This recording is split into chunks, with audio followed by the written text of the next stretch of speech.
My name's Tim Moore. I'm the Executive Director of the St. Louis Sports Hall of Fame, and we're here tonight to say congratulations to a great class of inductees.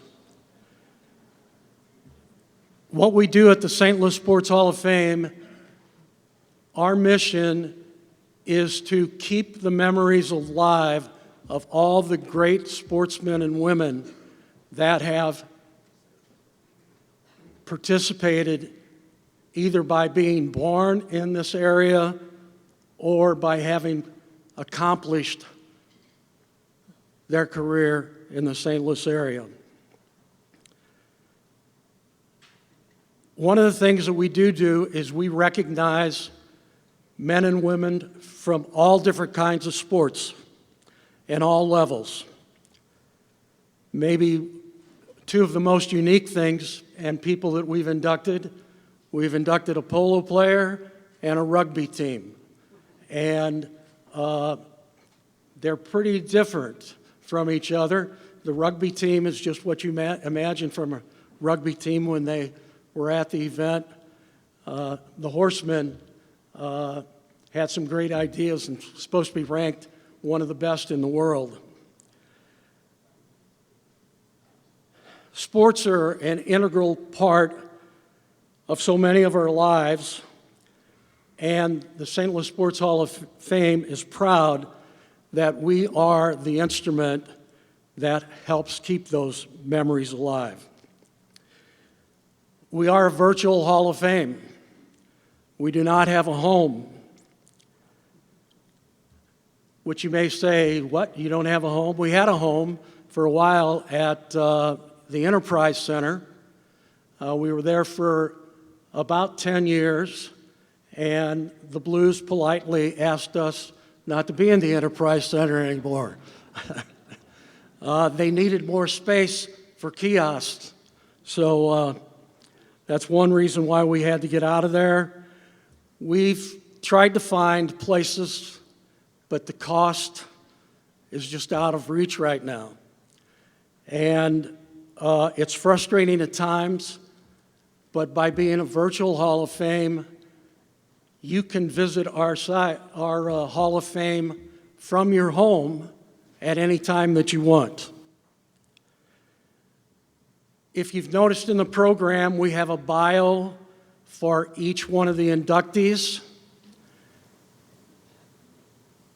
And if you go online, we have the same bio, but we also have a video of their introduction and their interview on stage. We used to interview people the first 2 years. Used to hand them the microphone and let them speak. And about 11:30 or 12, we were wrapping things up. And so we had to change our ways. So the interview style has really been met and made a lot of people happy that attend our events. One other thing that you'll find on your website is a nomination form. If you think you know someone that deserves to be in the St. Louis Sports Hall of Fame, don't hesitate to go to the website, complete the nomination form, and we'll put them in with the rest of nominations that we already have. Sometimes people think if I nominate somebody, they're going to get selected immediately. That doesn't always happen. So you have to have a little patience there. We're active on social media. We're on Facebook, X, and I guess I should say, in parentheses, Twitter. I don't know why they renamed it if they're going to keep putting Twitter in parentheses. And LinkedIn. So follow us on any of these platforms. We also have our own YouTube channel. And in fact, this past week, we gained our 1,000th subscription to our YouTube channel. And that means a lot to us to know that people are going to YouTube to watch the videos. There are a number of people that I want to thank tonight for making it possible. First of all, to our presenting sponsor, Simmons Hanley Conroy. Thank you very much.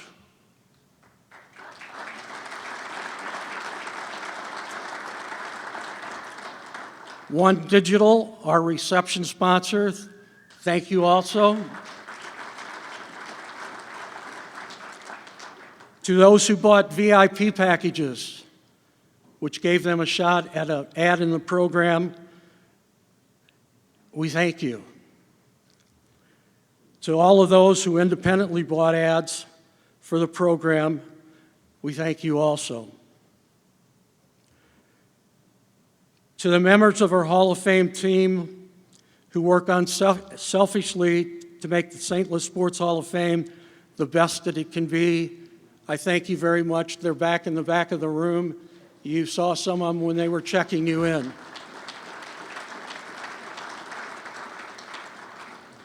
Most importantly, I want to thank all of you for attending tonight's enshrinement dinner. It's gratifying for us to see such a great attendance, and I know that the inductee that you're here to honor is humbled by your presence.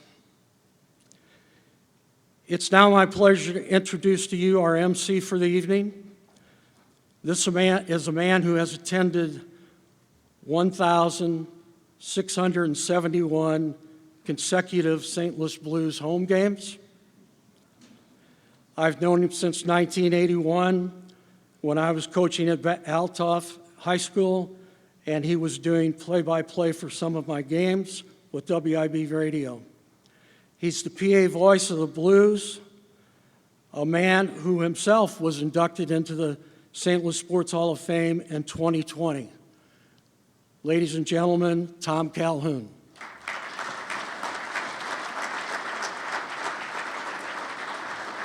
Thanks, Coach.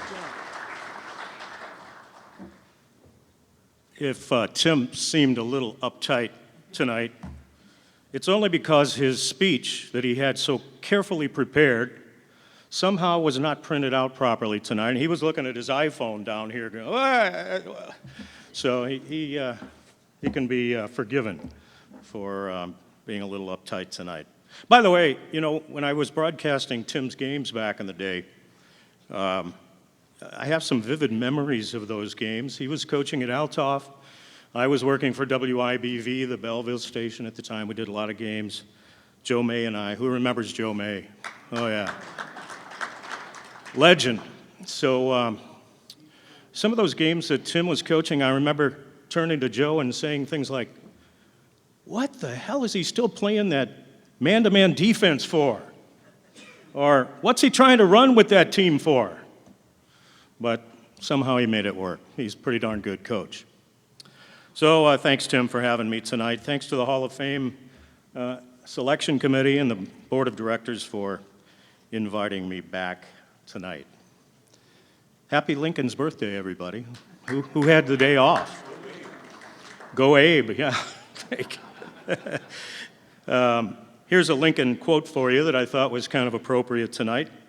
"Always bear in mind that your own resolution to succeed is more important than any other one thing." And a lot of you people tonight have gone the extra mile to be honored by us, and we're so honored that you are here with us tonight. We will be honoring people who, whether they resolve to succeed or not, or were just doing what they loved, have been unusually successful and deserving of our praise and recognition tonight. I'm not a joke teller. I don't tell jokes. That never goes well for me, so you don't have to worry about, well, I'll try one.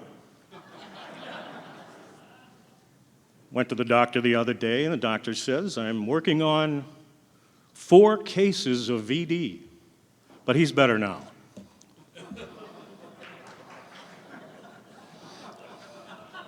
See, I told you I wasn't very good at that, so. All right. My main function here tonight is not joke telling. It's to get these people up on stage, get them honored, and do it in a fairly expeditious manner. So we'll try to do that. If you've been to one of these events before, as Tim said, we do interviews. We try to keep them to 10 minutes. But last year at our enshrinement event, 1 year ago, pretty much tonight, Tom Kyle, the great Edwardsville coach, came up on stage, and Joe Pott asked him one question. And it turned into a 20-minute stand-up routine, and we couldn't stop because everybody was rolling on the floor laughing. It was just great. But we're going to try to keep them all to somewhere around 10 minutes tonight so you can get out of here at a reasonable hour. We have a number of people with us here in the room tonight who have already been inducted into the St. Louis Sports Hall of Fame. Would you people please stand to be recognized and accept our applause? Please, Hall of Famers, Steve Porter, Rich Soje,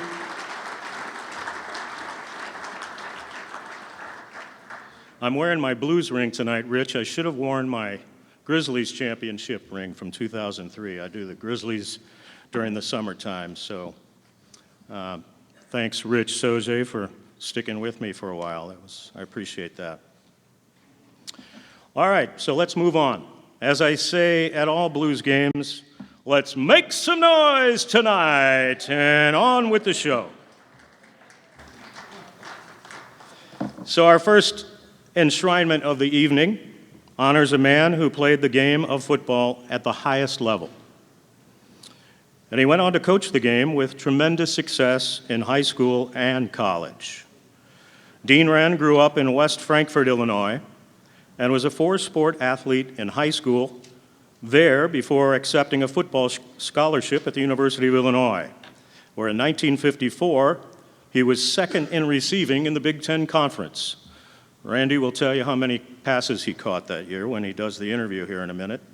After his college career, his career as a coach, Coach Wren got started at several Southern Illinois schools, then came to Belleville Township in 1961. When the district split into two high schools in '67, Coach Wren was named the first football coach at then Belleville East High School. It wasn't long before he coached the Lancers to an undefeated season in '69, and the team was ranked second in the state of Illinois. During Coach Wren's 16-year tenure as head coach at East, the team never experienced a losing season. Also a successful golf coach for the Lancers, he went on to coach running backs for the football program at McKendree University. Please read Coach Wren's complete bio in tonight's program. Already enshrined in the Illinois Football Coaches Hall of Fame and the St. Louis Metro Football Coaches Hall of Fame, we are pleased tonight to welcome Coach Dean Wren into the St. Louis Sports Hall of Fame. Please welcome him with your applause.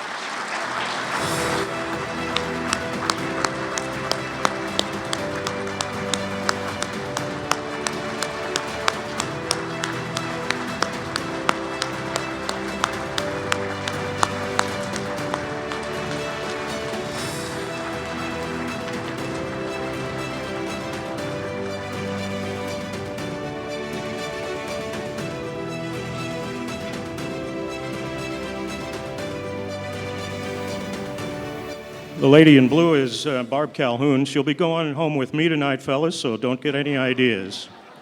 She is our Mike Caddy this evening. Randy Carricker, who we just announced is going to go into the St. Louis Sports Hall of Fame later this year, is here to conduct the interview. Thank you, Randy. Thank you, Tom. All right, let's start with this because this is important. Who's here with you tonight, Coach? Who's here at the Hall of Fame? A large contingent, several relatives, and a lot of ex-football players, and some ex-golfers. That's great. How much does that mean to you, by the way, to have your former players that you obviously had an impact on, have them here tonight? Someone told me around 35. That's great. And that's what coaching is all about. Okay, you played receiver at Illinois. Tom said that I would announce the number. Do you remember how many catches you had when you were second in the Big Ten in receiving? How many catches? How many catches did you have? I don't have a clue. 17. 17 catches. The Yeah. game has changed a little bit, hasn't it? But that was, despite some of the records that the Illini had, you played with J.C. Caroline, who played 10 years in the NFL as a cornerback, and Abe Woodson, who played 9 years. That was a team that had some talent at Illinois, wasn't it? There was a couple others. If you remember Bobby Mitchell, he was a running back at Illinois, and he became a wide receiver for the Washington Redskins. He drove me crazy when he was a freshman because he was a couple years behind me, and the freshmen would come over and entertain the varsity. And I had to contain him, and it was a problem, big problem. So probably one of the better-known players that I played with was a high school All-American quarterback. He came to Illinois and converted, well, before that, my freshman year, the NCAA was talking about football being the tail that wags the dog, so they limited substitution in D1. And you could only go in one time each quarter. So anyway, the player I'm talking about, he had a little problem remembering the audibles, so they converted him to fullback and linebacker. And he later played for the Green Bay Packers by the name of Ray Nitschke. Oh, wow. That's fantastic. When did you decide, Coach, that you wanted to coach? Oh, I grew up as a farm boy. I was a all-state FFA farmer, and I was president of the FFA my senior year in high school. But my dad was a coal miner, and I didn't want to be a coal miner, so I was going to be a farmer. And I love sports. People used to ask me, what's your favorite sport? And I would say, whichever one is in season. But anyway, I had several scholarship offers in football and one in basketball. But I felt football was my strong suit. So when I got the scholarship to Illinois, I thought, hey, I'll be a veterinarian, because I loved horses primarily, but animals. And being naive as I was, I found out that veterinary medicine was a 5-year program, and I only had a 4-year scholarship. So I didn't know how I could make it that 5th year. So I picked my second love, which was sports. And became a coach, went to Belleville Township. Ultimately, the two separated, and you were at Belleville East. 16 years without a losing record. How did you do that with a brand new school to get things started? I didn't do it. I had a bunch of kids that wanted to, and they were good, and they worked hard, and I was just one of the cogs. That being said, and you have a staff, and like you said, you do have players, what are you most proud of in your coaching career? What am I most proud of? Oh my gosh. There's so many I can't count. I have seen kids that I coach become men, and some of them great men. But I think that's my my proudest achievement is watching teenagers grow up and become citizens. And from that perspective, as citizens, how much did kids change from the time you started coaching them to the time you finished coaching in high school?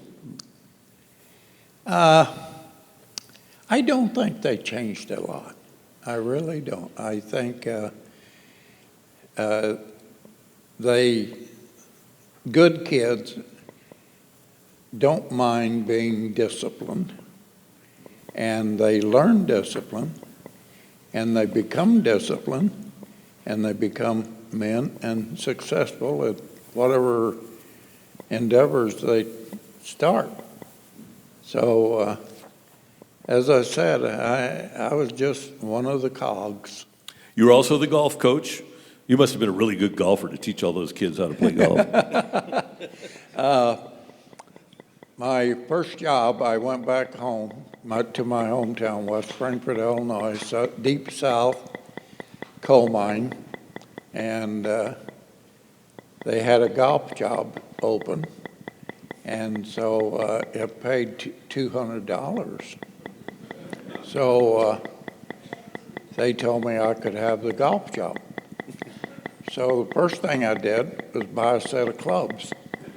Never had a golf club in my hand. Fortunately, I had a player that was runner-up in the state the previous year, and the kid that beat him in the country club championship. So I hooked up with those two, and they taught me the game. And that's how I started playing golf. That's great. And Coach is living in Indianapolis right now. You have a couple of daughters, right? One still in the area and then one in Indy, is that correct? Your family, your daughters? I have 2 boys and 2 girls.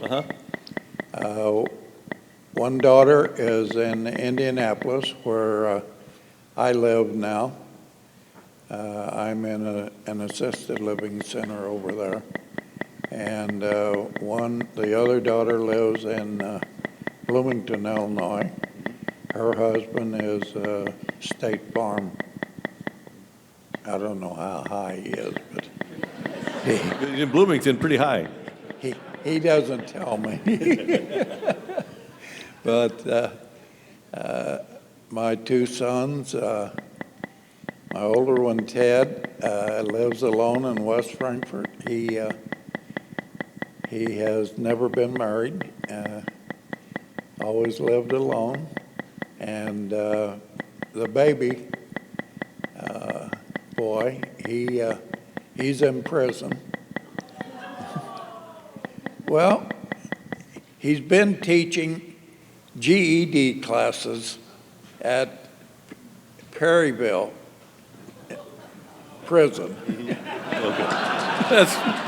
There you go. Getting the GED classes. And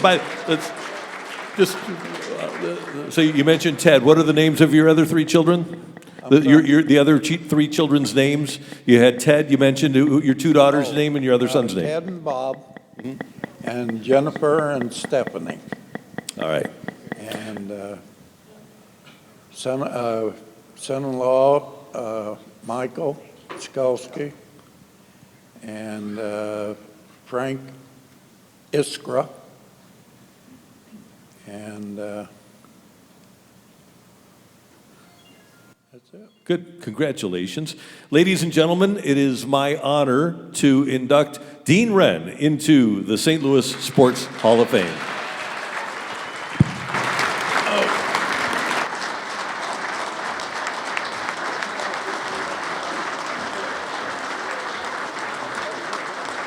That I didn't like.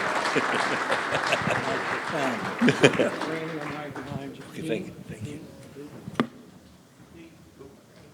Back when I was doing those high school broadcasts, I'd show up at Township Stadium in Belleville to broadcast a game once in a while, and Coach Wren was, of course, on the sideline, and I'd walk up to him, young whippersnapper that I was, and ask him for some information about the opponent. Why should I tell you that? So was a little irascible back in those days. I was a little bit intimidated, more than a little. There are some of us who consider running more than a mile tantamount to climbing Mount Everest or some form of torture, me being one of them. Tonight's next inductee is someone for whom running came naturally, and he has taken it to the highest levels in competition. Stephen Pfeiffer was born into a family of distance runners, so it was natural for him to stand out at Edwardsville High School, win the Triple Crown of Illinois High School Association running, and go on to distance running stardom at the University of Colorado. We did a little research on YouTube and found the final lap of Stephen's run in the Big 12 Championships 1,500 meters race in 2006. This race a few moments ago was down to around 2 athletes. Now it's right back. You can say that there are 4 athletes still in this race. And Kyle Miller in second place. It's one thing that he did in his qualifying heat. He came on strong on the last lap, and Chuli starts to make a move now. And Stephen Pfeiffer, who has taken the lead from the beginning, is really starting to open up and get a little bit of the lead on the rest of the pack. David Rotich trying to hang in there for second position. And Pfeiffer's Colorado teammate, Anthony Chuli, has now started to make a move. The sophomore from Memphis, Tennessee, is starting to gain a little bit on David Rotich. But it's Stephen Pfeiffer pulling away. And Pfeiffer wins it. Rotich in second.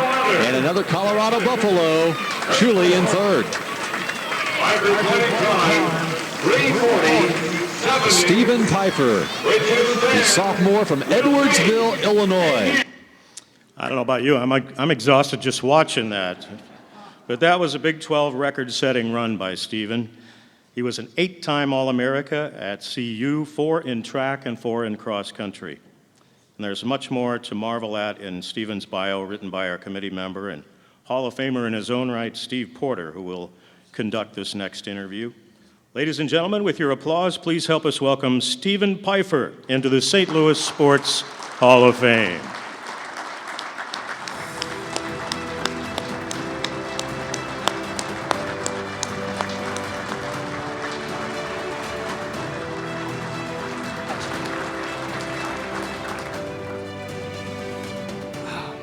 Well, thank you, Tom, and good evening. It's a pleasure to introduce our new Hall of Famer, Stephen Pfeiffer. I'll tell you a story about Stephen. I can tell a lot of stories. But he could run like the wind, and he did it in high school, he did it in college, and he did it beyond. I'm sure he's still doing it today. There was nobody could, in his era, could run like Stephen. Stephen, welcome. Glad to have you here. Yeah, thanks for having me, Steve. This is an exciting moment for me. You probably conducted one of my first interviews after a high school cross-country meet. Andy Bratton, my teammate, used to run me into the ground, and I think you might have thrown me a little bit of attention. I was so excited. So this is definitely a nice bookend to our conversations together. Thank you. Stephen, I'm sure there's some family and friends out there you'd like to introduce and recognize tonight. Yep, absolutely. So I've got my mom and dad here. So, yeah, got to give a big shout out to my mom for putting me in every sport. Please stand up, please. Yeah. We've got my stepdad. We got my dad over here, Chris. We've got my younger brother, Jack, who's a runner at St. Louis University. We've got my grandma and grandpa on my dad's side and my grandfather on my mom's side. I've also got Tim Flamer, who was my coach in high school and architected the entire career. And then I've got current Hall of Fame member Craig Virgin, close family friend who's also here with me. So great to see all of you. Now, since your grandfather was the coach at SIUE and Tim was an All-American, I'm sure they really emphasized the importance of running. And I imagine there's some stories there you could tell us about how they influenced you. Yeah, for sure. I'll never forget. So I used to see my Uncle Tim always going out for runs, and I really thought, what is he doing? Why is he running all these miles? And he comes back, and he's always exhausted. I sure would like to go out for one of these runs with him. So he let me get on a bike and tag along, and at this point, he was training for the marathon trials. And I'll never forget, I got nervous and there was a car coming, and I forgot to put on the brake, and I ran into the back of his leg, and he stopped me, and it wasn't a great moment for me, and I'm surprised he let me come back out on a run with him again, but that was probably one of my earliest memories with him out running. And then a great memorable career at Edwardsville High School. And I know you played some other sports there, and I understand you were a pretty good basketball player, but had to, I don't want to say give it up, but decided to concentrate on track and cross country. How good a basketball player were you? Yeah, I wasn't too bad. So there was a guy named Darius Miles who went to the NBA out of high school, and I got to play against him when I was a freshman at EHS. I dressed varsity, and our coach knew that Darius was going to go to the NBA, so he said, all right, all you guys who have been running a scout team for the varsity, we're going to give you an opportunity to play against a future NBA guy. So I think I maybe could have played for a small Division I college in basketball, but not anything like what I did in track. I think you made the right call there, Stephen. Also in high school, you won a lot of races. I remember one in particular, before we get to the Triple Crown, where you won the 3,200 meters, which is basically 2 miles, at the Madison County meet. Stephen was so good in that meet, he lapped every other runner, even the second place finisher. Do you remember that, Stephen? Yeah, I remember that race. That was a tough one. And then the Triple Crown came, where you won in cross country, you won the state championship, came back in the spring for track, won the 1,600 and 3,200 meters. What did that mean to you, and describe how that all played out? I think you told me the cross country one was the toughest part of it. Yeah, no, so it's interesting, right? I was chasing a piece of history. I think at that point in time, I was only the 6th athlete in the state of Illinois to win all 3 events. And it's kind of, you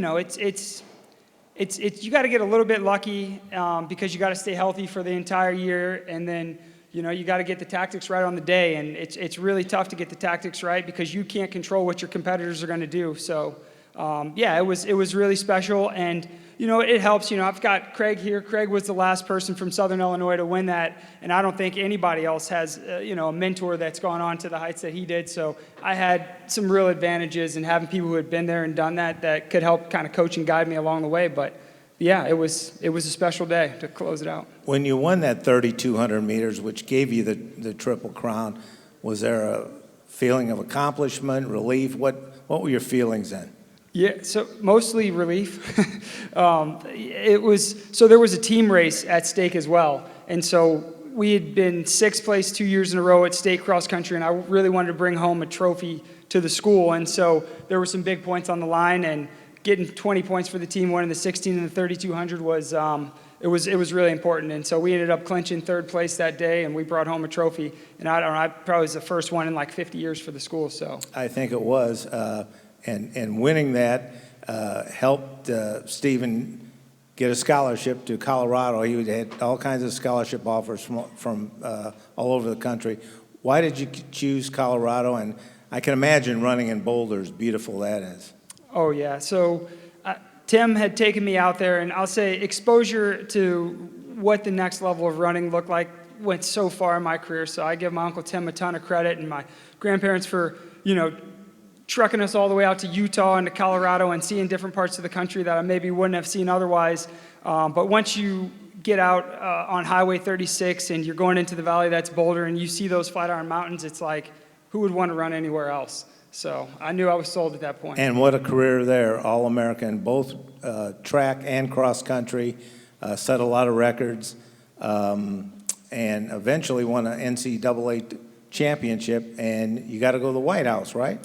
Yeah, that's correct. So we went and we got to meet President Bush, which was an experience in itself.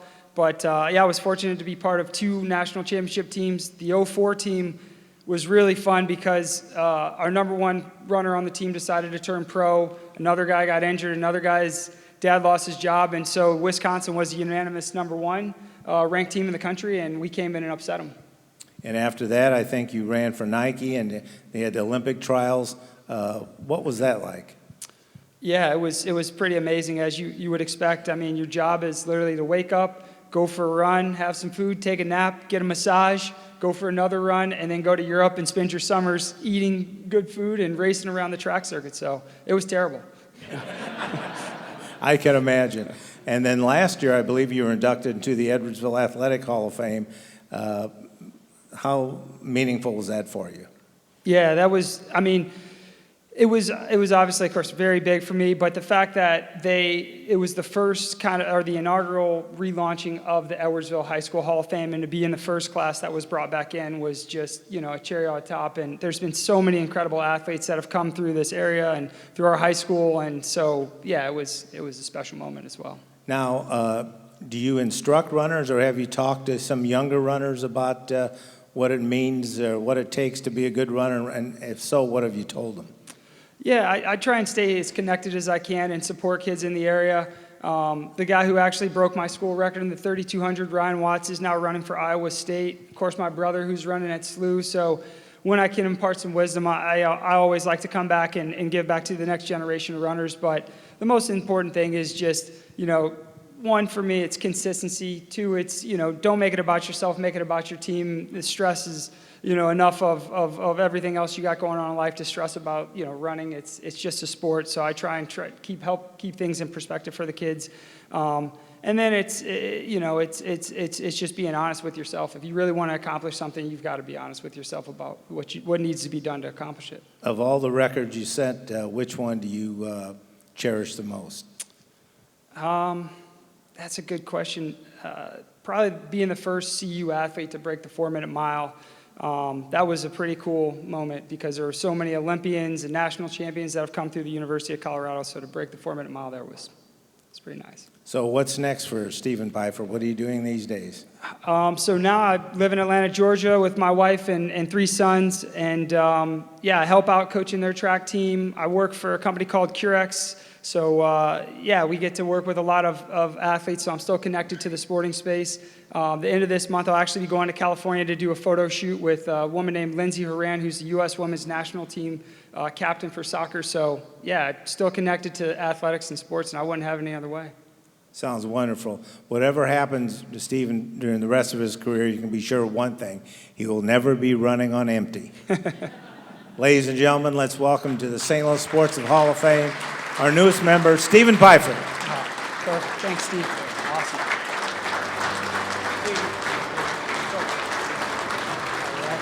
Oh, in front of here. Oh, yeah.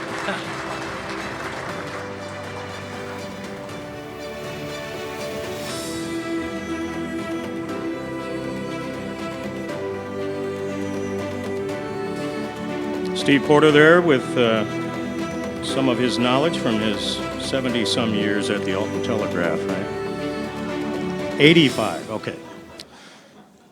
Actually, he and I were at SIU Edwardsville at the same time, and 1970s, right. Okay.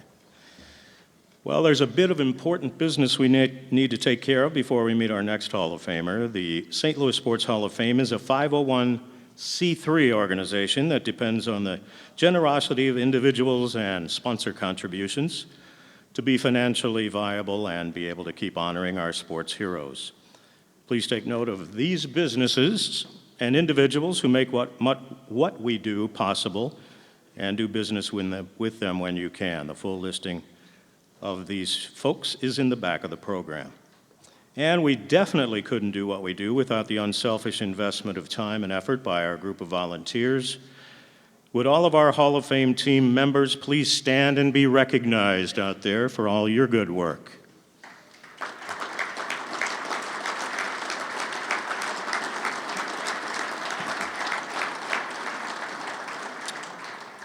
I don't know how many man hours and woman hours we put in over the years, but it's considerable, and it's great to be a part of that team. Our next inductee is someone who has made a habit of knocking down barriers and changing attitudes toward what a woman is capable of in the sport of football, or as it's known in America, soccer. That's a shot of Lindsay Eversmeyer when she was starring at Alton High School as Lindsay Kennedy. And the next one is a shot of Lindsay some years later as she suited up for the St. Louis Steamers, as she became the first woman to play in a men's professional soccer match. Lindsay's list of accomplishments, as documented by Ed Wheatley's bio in tonight's program, borders on the unbelievable, really. but it is real. Originally from Maryville, Illinois, still living in the Metro East, coaching the men's team at Southwestern Illinois College, and serving as a game day television analyst for the St. Louis City SC soccer matches, Lindsay continues to make her mark on the game. And she probably could have been doing a little modeling work along the way, too. Not bad, Lindsay. Please review Lindsay's bio in tonight's program to fully appreciate her amazing career. Ladies and gentlemen, with your applause, please welcome into the St. Louis Sports Hall of Fame, Lindsay Eversmeyer.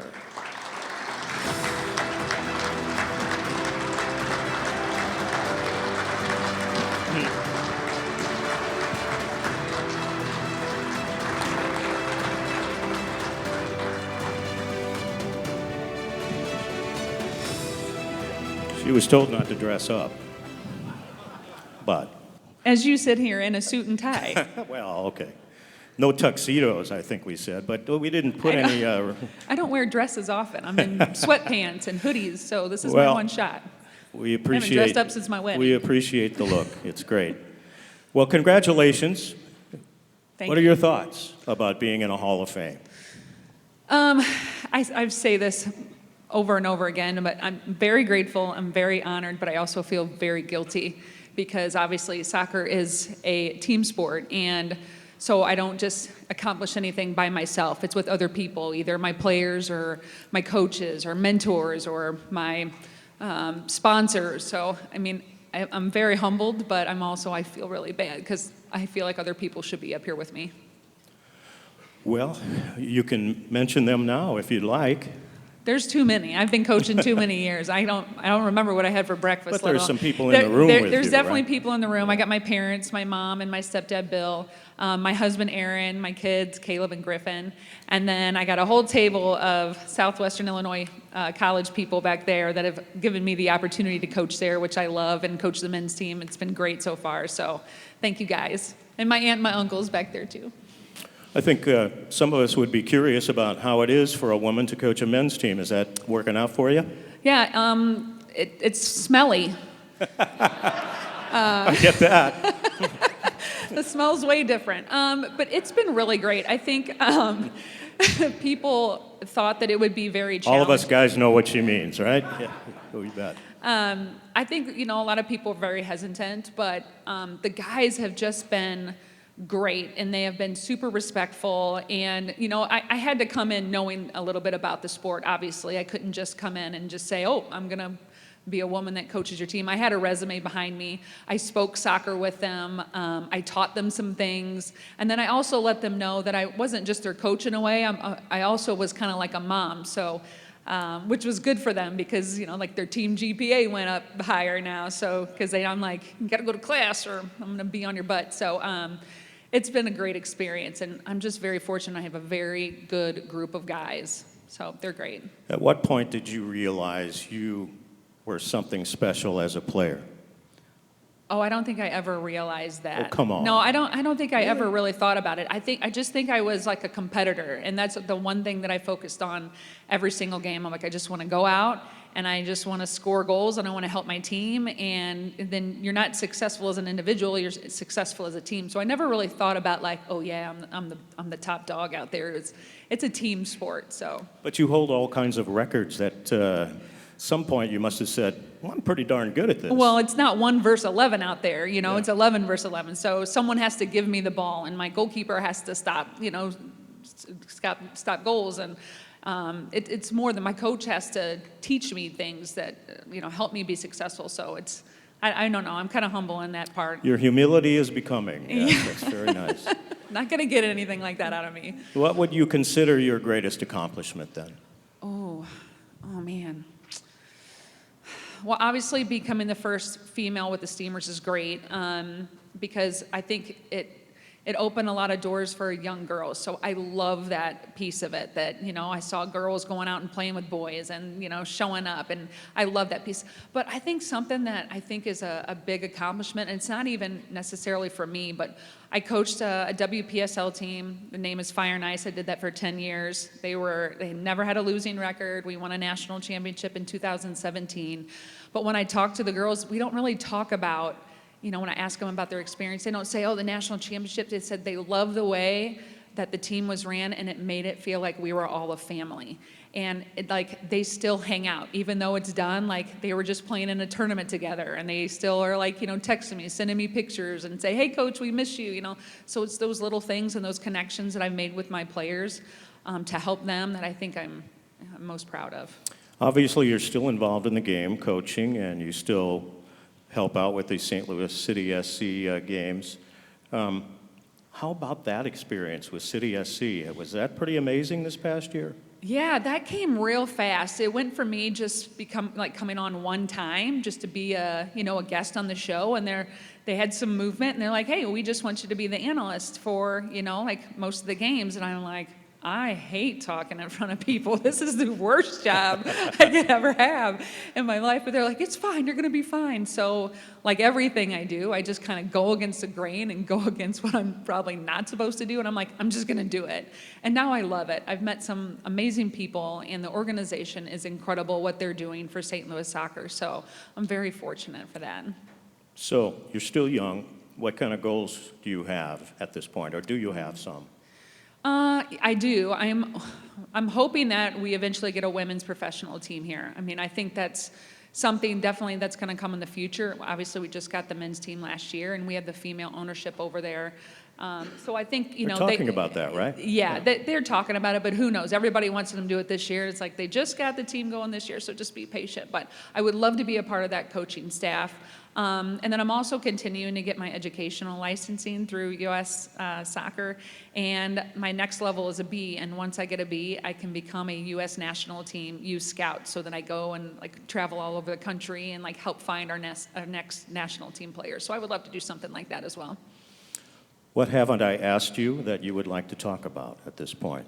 You said you love to talk so much in front of people. I don't know. I think you hit on everything, didn't you? You've done great. Well, that's I really mean, up to you're you amazing. at this point. So good. Well, I think we touched on everything. Well, I just like to give you the opportunity to ramble if you have such an inclination. Yeah, I don't know what to really ramble about so much. You've thanked the family. You've thanked the folks at SWIC. Yeah. You talked about St. Louis City SC. Yeah. How about the kids?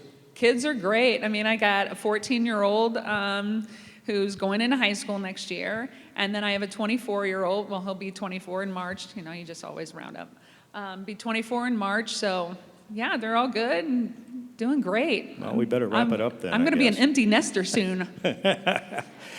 Hey, everybody, let's welcome Lindsay Eversmeyer to the St. Louis Sports Hall of Fame. Thank you.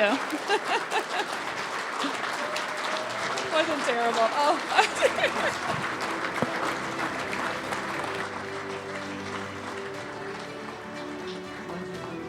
By the way, I mentioned Ed Wheatley wrote the bio and the program for Lindsay, and he was originally scheduled to do Lindsay's interview. Ed, a lot of you know, baseball historian here in the St. Louis area. He's done award-winning documentaries for Channel 9 and such on the St. Louis Browns. And he's a member of our Hall of Fame team. In fact, he was unable to be here because he's down in Florida playing in a senior baseball tournament. And he called me and Tim the other day and said, I was on second base and the pitcher wheeled and threw a pickoff throw and he caught it right in the ear. So he's dealing with some vertigo, and the doctors told him not to get on a plane, so he couldn't be with us tonight, but we wish him all the best. One of our Hall of Fame team members, Ed Wheatley. So a little personal story about our next inductee. I was working, as I mentioned earlier, at the Belleville radio station, WIBV, which in the early days of my career was a full-time station. News, sports, talk, a lot of community-oriented programming and such. I had been there several years and had worked my way up to the program director's position, and one day I receive a phone call from Mike Kelly. And I don't know who Mike Kelly is. I'm, just doing my daily job. He said he was from DuPo, said he was a graduate of SIU Carbondale, and he was interested in doing some play-by-play at our radio station. And I told him, I said, well, we do a lot of sports, Mike, but, you know, we're pretty much, you know, I was doing play-by-play. As I mentioned earlier, Joe May was there. He did a lot of games, and I just didn't think we could give Mike the break that he was looking for, and so I had to thank him and say, gee whiz, we just don't have any room for Mike Kelly right now. Looking back on that, what a mistake holy moly. I had no idea who he was. I wish I could have been a bigger part of his wonderful broadcasting story, because he's gone on, as you well know, to author a great personal story of his own, and I would have loved to have been a part of it, really. Thankfully, Mike's drive, talent, sports knowledge, and as with any success story, I guess a little bit of luck, has created a journey to a great place in his life and career. And he gets to experience the broadcaster's joy of being able to call moments like this. Out of the hole to Luke Bauer with 3 seconds to play in regulation, tied at 27. Good snap, good place. Kick is up. It is. Yes! Oh, a walk-off winner from 61. Harrison Mevis sends the Mizzou students running onto the turf as Missouri wins it on a 61-yard field goal by Harrison Mevis.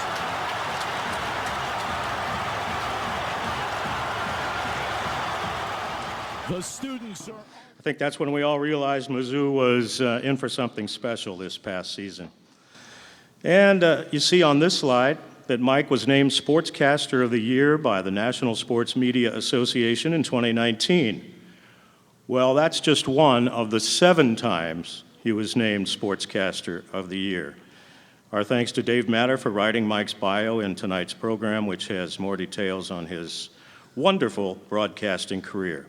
Already in the Missouri Sports Hall of Fame, and tonight we are thrilled to honor his signature "To the House" call by saying, Mike Kelly, to the Hall, the St. Louis Sports Hall of Fame. Let's welcome him now.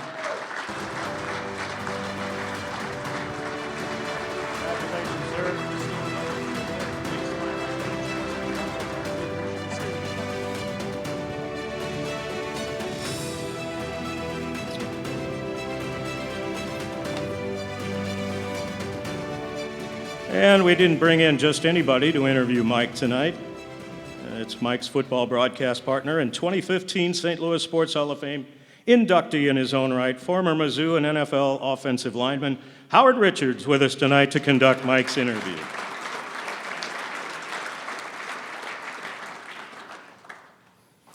So, a little bit of a role reversal here, huh? How's it feel to be on the other side of the interview? A little intimidating. Just a couple of years ago, he was inducted into the University of Missouri Intercollegiate Hall of Fame, and I had the honor of interviewing him during his ceremony. This is one of the most intimidating parts of the evening because we know each other too well, and not knowing what's about to come is very, very scary. I'll go easy on you. In that regard, Howard, we have a special photo to show, don't we? We'll get there. We'll Okay. get there. Thank All you. right. Thank you. I'll stay out of it. By the way, if I can interject just for a second, Tom Calhoun wasn't just a good broadcaster. Tom Calhoun is a great broadcaster. And back in the day, growing up in Dupo, Illinois, I listened to Jack. Yeah, I listened to Dan. Yeah, I listened to a number of people at KMOX. And they influenced my career. But to be able to listen to high school basketball on WIBV and to listen to Tom Calhoun and the late Joe May broadcast games was something that was very influential in my life. And I just told Tom this, to this day, Magic Johnson played at Michigan State and they were unbeaten 16-0 coming to Assembly Hall. Eddie Johnson knocks down a baseline jumper from the short corner, about 16-footer, to knock off Michigan State, hand them their first loss. And I still, to this day, remember Joe May's call of that game on WIBV. So, Tom, thank you for all you've done for Metro East and certainly for your work with the St. Louis Blues. And we worked together for a short time at KMOX, and he will always mean more than he knows to me.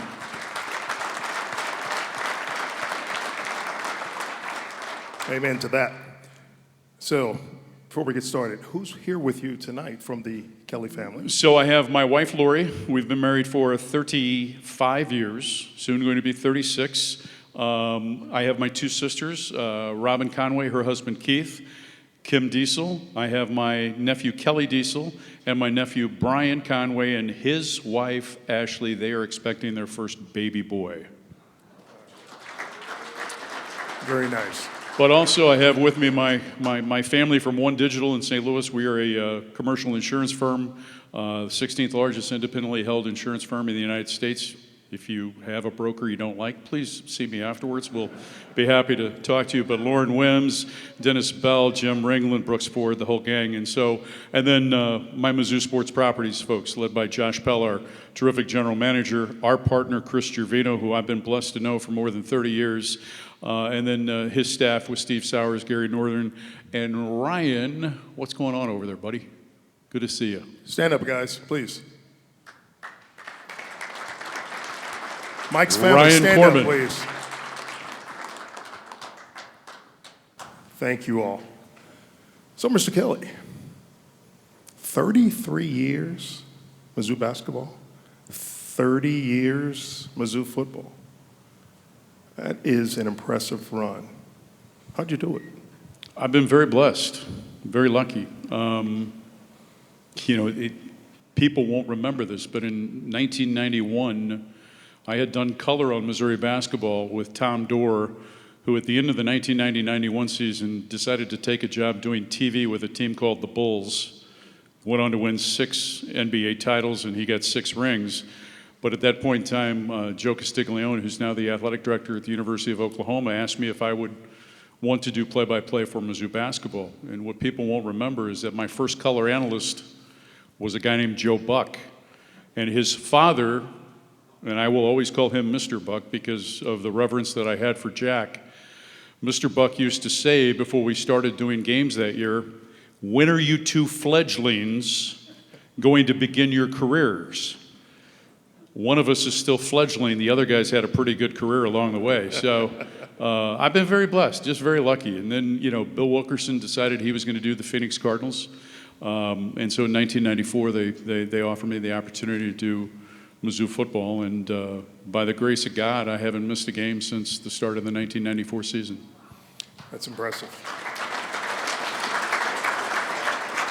So other than the late, great Jack Buck and Joe, and of course, our good friend Bill Wilkerson, are there any others in the industry that you've looked up to, or those that you may have even wanted to emulate as a young pup? I think Dwayne, and congratulations to him. I mean, he's somebody that I forgot he had gone to Tampa. I mean, that's old age setting in.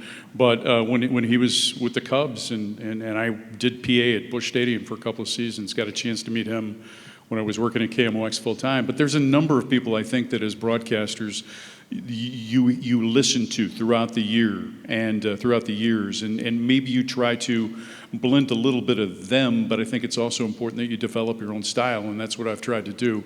Kevin Harlan is someone that's been very, very, kind to me throughout my time doing Missouri. Having the opportunity growing up and listening to Jack and to Dan Kelly and to Bob Costas, and people forget about the great Bob Starr and what a terrific broadcaster he was.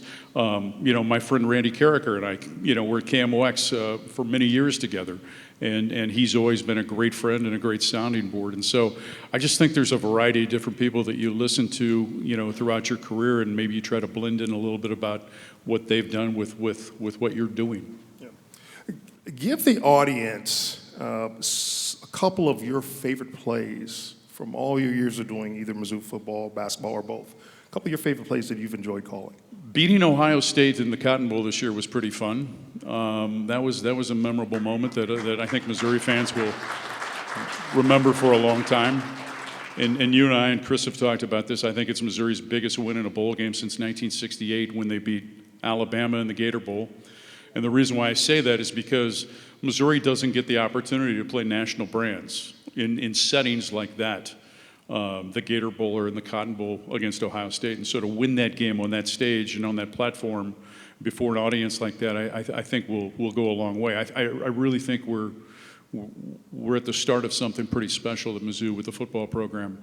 But I've always considered our roles, right? Like we're describing action, but we're also watching kids play a game, right? And it's about kids making plays.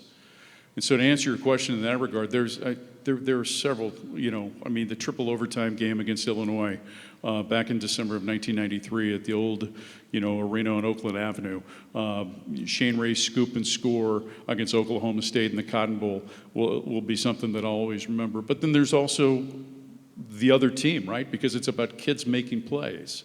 Tyus Edney's run to the basket in 1995 with 4.8 seconds to go to allow UCLA to remain unbeaten and advance. They had lost a game, but to be able to remain as the number one team in the nation, survive and advance as they talk about the tournament, and eventually win a national championship. A kid making a play in that moment is just something that you're happy that you were a witness to. I did the NCAA tournament for CBS Radio for a couple of years, and I had a chance to call Bryce Drew's game winner in Oklahoma City against Ole Miss back in the 90s, and that's something that I'll remember as well. Getting to do the Rams in the NFC Championship game against Tampa Bay on CBS Radio was something that was a memorable day for me too. If you had not been blessed to be able to broadcast Mizzou football, Mizzou basketball, and removing yourself from the insurance industry, what other profession might you have pursued? I wanted to be an attorney when I was in high school, but then I realized I wasn't very smart. And that wasn't something that I was going to follow through on. Yeah. I don't know. And Frank was kind enough to ask me the question earlier, when did you know that you were going to make a career of this? And I liken broadcasting to, kind of like Broadway, which is an aspiring goal for my youngest daughter, or for the NFL draft, is that you need one person to like you. And in broadcasting, you need one person to like how you sound. And I don't know that we individually have ears that enjoy the way we sound. And so I was blessed, when I was in school at SIU to get a chance to work for a guy named Mike Reese, who is an absolute mentor, and I love the guy. He's somebody that he checked in before the evening. I went to the University of Illinois and worked at WDWS in Champaign for several years and worked for a guy named Jim Turpin, who was a terrific mentor. And he gave me the opportunity at a very young age to do play-by-play, to do morning and afternoon drive sports, but then also to be able to do a talk show as well, which helped kind of lay the groundwork to having the opportunity to come to KMOX. And, I was hired by Robert Hyland in 1988. I had auditioned for the job. The football Cardinals were leaving St. Louis, and there were a couple of positions in the sports department that were going to open up. Nancy Drew was leaving. Bob Mayhall was leaving. And I got a phone call because I had done some work for KMOX while I was in Champaign. Would you like to audition? And so I came down and I auditioned on a weekend, I think in April, and I'll never forget Jim Holder, who's been a dear friend and who I just love. I reached out to Jim and I said, how do I get this job? And he said, you got to get to Highland. I said, okay. How do you get to Robert Hyland? He said, 314-444-3201. But understand this, if you don't get to him before 6 a.m., you will not talk to him the rest of the day. Mr. Hyland, as you might remember, was a very devout Catholic, was a workaholic. Bob Green from the Chicago Tribune wrote a great story back in the day about the classic workaholic of Robert Hyland. He would literally get to the office at 11 p.m. And he was so involved in the community that he would do a lot of his civic duties between 11 p.m. and Mass at the old cathedral at 6 a.m. And so I formulated a plan that every Friday morning at 4:30, beginning in late April and continuing until late July, I would call 314-444-3201. And the conversations early on went like this. Robert Hyland, Mr. Highland, Mike Kelly calling from Champaign. I just want you to know how much I want to work in the sports department. We're still looking. Click. Next Friday, same conversation. Mr. Highland, yeah, we haven't made a decision. Click. I mean, he was always very cordial, but it was always very brief. And finally, in about early June, on a Friday, I called, and he picked up the phone at 4:30, and he said, Michael, how are you?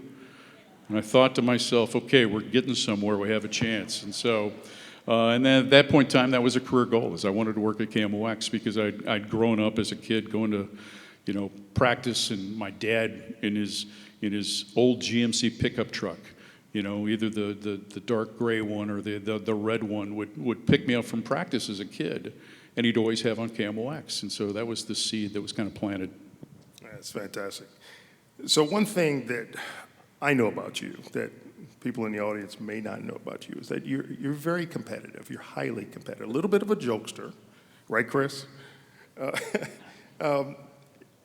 You're pretty good play-by-play announcer. I'll give you that. Otherwise, you wouldn't be here right now. Decent golfer. Here we go. Never played. But the one thing, I'm going to set this record straight right now.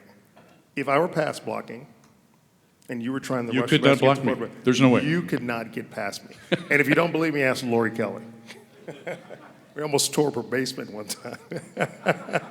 There might have been a few adult beverages involved as well.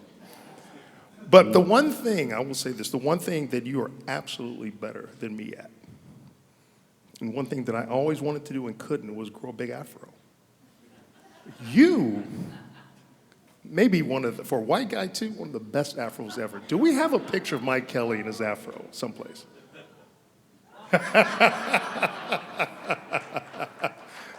Where did you get that?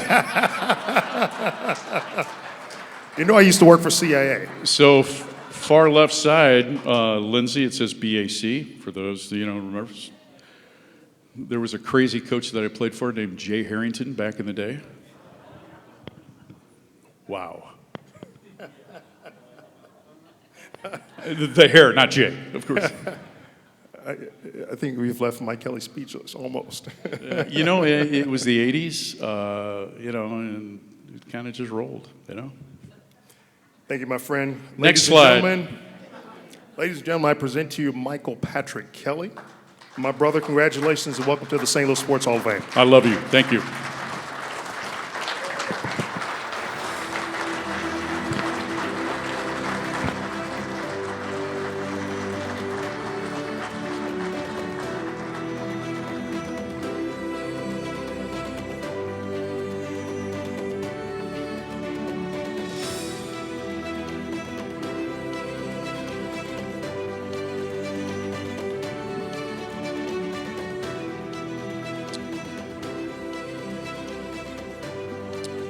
Yeah, that crazy Jay Harrington guy, we put him in the Hall of Fame here a year ago. So, yeah. Still coaching, yep, still going strong. We now want to recognize and thank our reception sponsor for tonight's event, One Digital, a steward of business growth and people potential. The company helps businesses and individuals achieve their aspirations of health, success, and financial security. Receiving the sponsor plaque on behalf of One Digital is Lauren Wims, Senior Client Executive, Hall of Fame Assistant Director Wes Edwards, on stage to present. Thank you, fellas. Congratulations, Mike. Thank you, Howard. Well, our next honoree will be honored posthumously. And we always hope when we do so that the person's spirit, in this case, former Detroit Tigers pitcher Les Miller, is somehow aware of our recognition. Mr. Miller lived to the age of 93 when he passed in 2012, but he still holds an amazing Major League Baseball record that is unlikely to be ever equaled. Imagine in today's professional baseball, folks, a pitcher, his manager, and his agent being happy about allowing that pitcher to be on the mound for 19 2/3 innings of a game. It just wouldn't happen, right? But that's what Les Miller did in the 1945 season in an extra innings game against the Philadelphia Athletics. throwing north of 250 pitches on that day. And when the manager finally came out to bring in a reliever, he said, "The game's not over yet," and didn't want to come out. He pitched for the Tigers in the '45 World Series against the Cubs and earned a championship ring. Like many players of the time, his prime years were interrupted by serving in the armed forces in World War II. So he deserves to be honored for his service to the country as well. Please read more about Les and his baseball exploits in tonight's program. After baseball, he returned to Belleville to help run the family furniture business, which has been run by the Millers now through 4 generations. He was also a prominent Belleville leader as an alderman and founding member of the organization that established Citizens Park in Belleville, where local baseball continues to thrive. The Miller family, including Les's sons Linwood and Roger, are here with us tonight. Their cousin Gary, who you remember as a sports writer for the Post-Dispatch, is also with us. Your applause, please, for Les Miller as we welcome him into the St. Louis Sports Hall of Fame.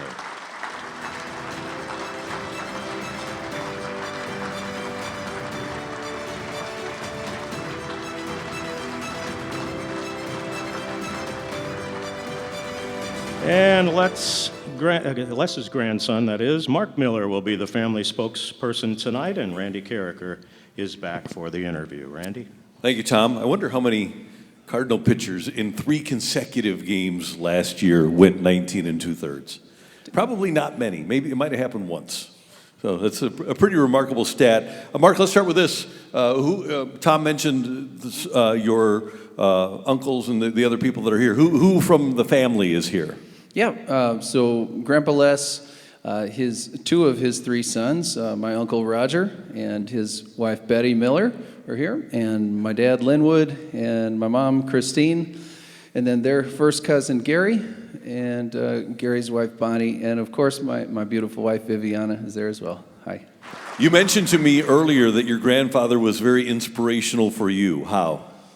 Oh, I mean, he's my baseball hero. And so I'm at this point in my life, I'm the oldest pitcher in the Montclair League, and it's just a love I have for the game that I can't give up. Summer of 1993, him and my dad took me to the Smithton Legion Field, taught me how to pitch, and 31 years later, I still love doing it. That's fantastic. He's still pitching. How about a round of applause for that? How did it start in baseball for Grandpa Les? Well, baseball wasn't exactly something his father, wanted him to do.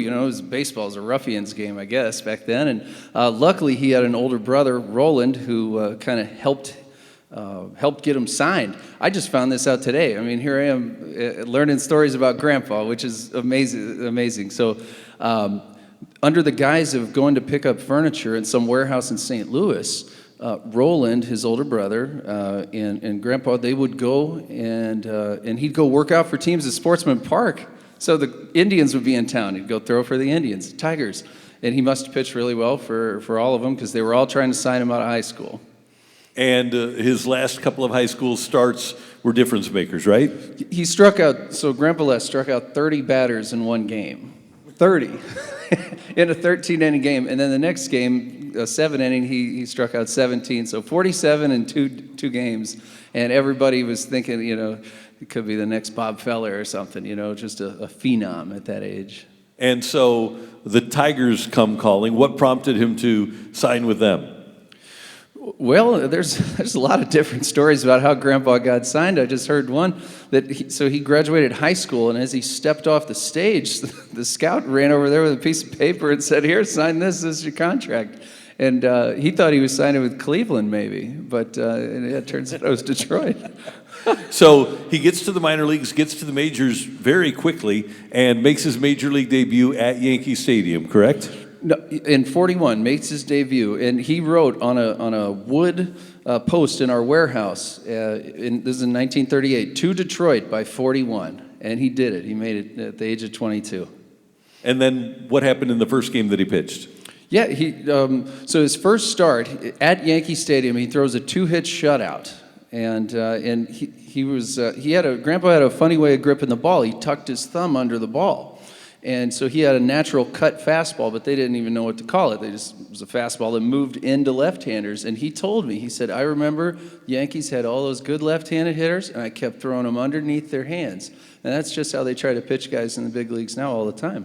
And Mariano Rivera went to the Hall of Fame throwing that pitch to every single hitter he faced, right? Yeah, absolutely. So Grandpa was unconventional in that he threw right to right-handers sidearm and overhand to left-handers, and that was just kind of how he did it. How much did he talk to you about the game where he threw 19 2/3? Yeah, I mean, it was like he grinded through the first 10 innings. He was pitching in and out of jams. There was a runner thrown out. Doc Kramer threw out a guy at home plate to keep it a 1-1 game. He gave up one unearned run. And then he must have just hit the zone. You know, athletes talk about getting in the zone. From the 11th through the 18th, he faced the minimum number of hitters. Only 2 base runners got on. He got double plays both times. So he got in a zone. And anybody that's played any sport, could you imagine just being on that mound in that kind of control? That's amazing. And as Tom mentioned, the manager comes out to get him. He said, "But the game's not over." Did he kind of relate that to life, though? Did the job have to be done for your grandfather? Yeah, Grandpa was just the best. You know, he had this warm personality. I mean, he was a kind soul. Anybody that saw him, he had a kind face to him, and he, just nobody ever had a bad word to say about Grandpa. And what did he do in World War II? He came back from World War II and pitched. We'll talk about that in a second. But what was his job in World War II? He was at Jefferson Barracks, in the National Guard, I believe. And then when he comes back, he's gotten off to this great start with the Tigers and came back and actually pitched well, coming right out of 3 years away, right? Yeah, I mean, to even think about it, to be able to make a major league team after basically 3 years off, I mean, it was incredible to even make the team. And he had some ups and some downs, and then he had some bad luck that year. I mean, 19 2/3 innings, and you get a no decision. I mean, come on. The next game, he was in the 9th inning with a lead. And so God knows how many pitches he had thrown in those 2 games, and they didn't pull him and bring in a closer or something. He had a 4-2 lead, and I think he lost the game 5-4. So he pitched, all these innings, gave up very little runs, and had an 0-1 record to show for it. So it was tough sledding in 45. And then you were telling me a story that obviously the Cubs did go to the World Series and win it in 2016, but there's a statistic about your grandpa in regards to the Cubs in the World Series. Yeah, so he was, at the time of his death, he was the last living pitcher to pitch against the Cubs in a World Series. So I'd always point that out to my Cubs friends. Yeah, and then the Cubs had to go and ruin it. And finally, we talk in sports, we use the word hero a lot. I know that from your perspective, personally, he was a heroic figure, but overall, it seems like Les Miller was a very heroic figure. Absolutely, and he kind of represents all the ball players that maybe lost their careers to the war. I mean, he got lucky enough to make the teams, but there's a lot of guys that they went off to the service and didn't come back, or couldn't come out and live their dreams in sports. So, to be able to make it and win a World Series and do some amazing things on the ball field, it's something to be really, really proud of. It sure is, and we can tell how proud you and your family are of your grandfather. Ladies and gentlemen, enshrined tonight into the St. Louis Sports Hall of Fame, Les Miller, represented by his grandson, Mark.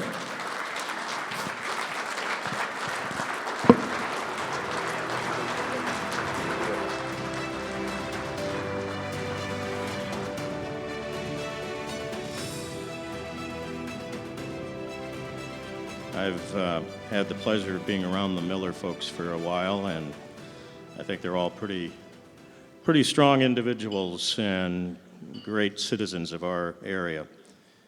Well, you'll notice in tonight's program that our next inductee is listed as a contributor. Well, that's because John Simmons has been a player, owner, administrator, and someone who has shown he cares deeply about sports in our region as a prolific financial supporter of sports in the area for many years. Mr. Simmons and wife Jane have been owners of 2 minor league baseball teams, the former Southern Illinois Miners based in Marion and, the Savannah, Georgia Sand Gnats. a Class A affiliate of the Washington Nationals. Yeah, Sand Gnats. We all know about those, right? They have since given up those ownerships, but enhanced those franchises greatly while in their ownership position. More locally, Mr. Simmons, a former athlete at Roxana High School, has been a valuable booster to the sports climate at his alma mater, and mine as well, Southern Illinois University at Edwardsville. With the resounding success of his law firm, John has had the wherewithal to support the upgrades and expansion of Roy E. Lee Field at the Simmons Baseball Complex on the SIUE campus. That's John throwing out a first pitch, and more on Roy Lee coming up in a little bit. John's been involved in and supported many civic projects in the metro area and also serves on the SIU Board of Trustees and has been chairman of that body. And perhaps we can get Mr. Simmons to tell the story of how he was denied admission to SIUE when he first applied, believe it or not. True story. At least I thought I saw that on YouTube somewhere. Please read the full background piece on Mr. Simmons in tonight's program.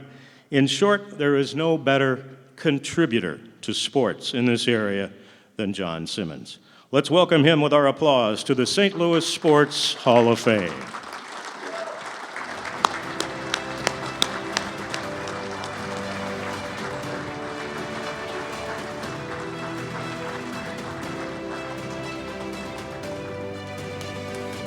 Steve Porter's back for the chat. Well, hello again. Now, one thing I want to ask, are we having a good time? Is everybody having a good time now? Okay. Just want to make sure, because it doesn't get any better than our next Hall of Famer. Most of you know John Simmons is one of the finest lawyers in the country, and his law firm is one of the finest in the nation. But we're not here to talk about lawyering tonight. We're here to talk about sports. And John has been an ardent supporter of sports, a contributor, and he has a deep love of sports and a passionate view of things in the athletic world. Welcome, John. Thank you, Steve.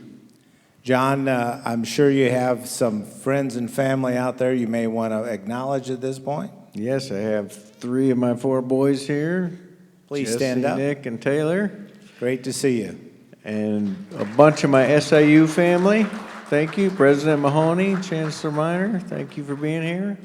And a table full of friends, Al Womack, Alton Boys and Girls Club, and Roger Lewis. And we'll hear from you, Dwayne, later. Thank you for all coming. Now, John went to Roxana High, and there he met his wife, Jane. And John participated in some sports at Roxana High School. You may not know that, but John's going to tell you a story about when he played for the Shells. Yes, I've got a few of those. So I fancied myself a wrestler in school, but really the thing I can tell you most about my wrestling career is how many lights exist in all of the high school gyms in the Mississippi Valley Conference. But that didn't end my career. I dislocated a kneecap, and the doctor said no more wrestling. But I could play basketball. I had never played basketball. I think there's a good story coming about basketball you might want to tell. There is, and it goes to coaching and how important coaches are.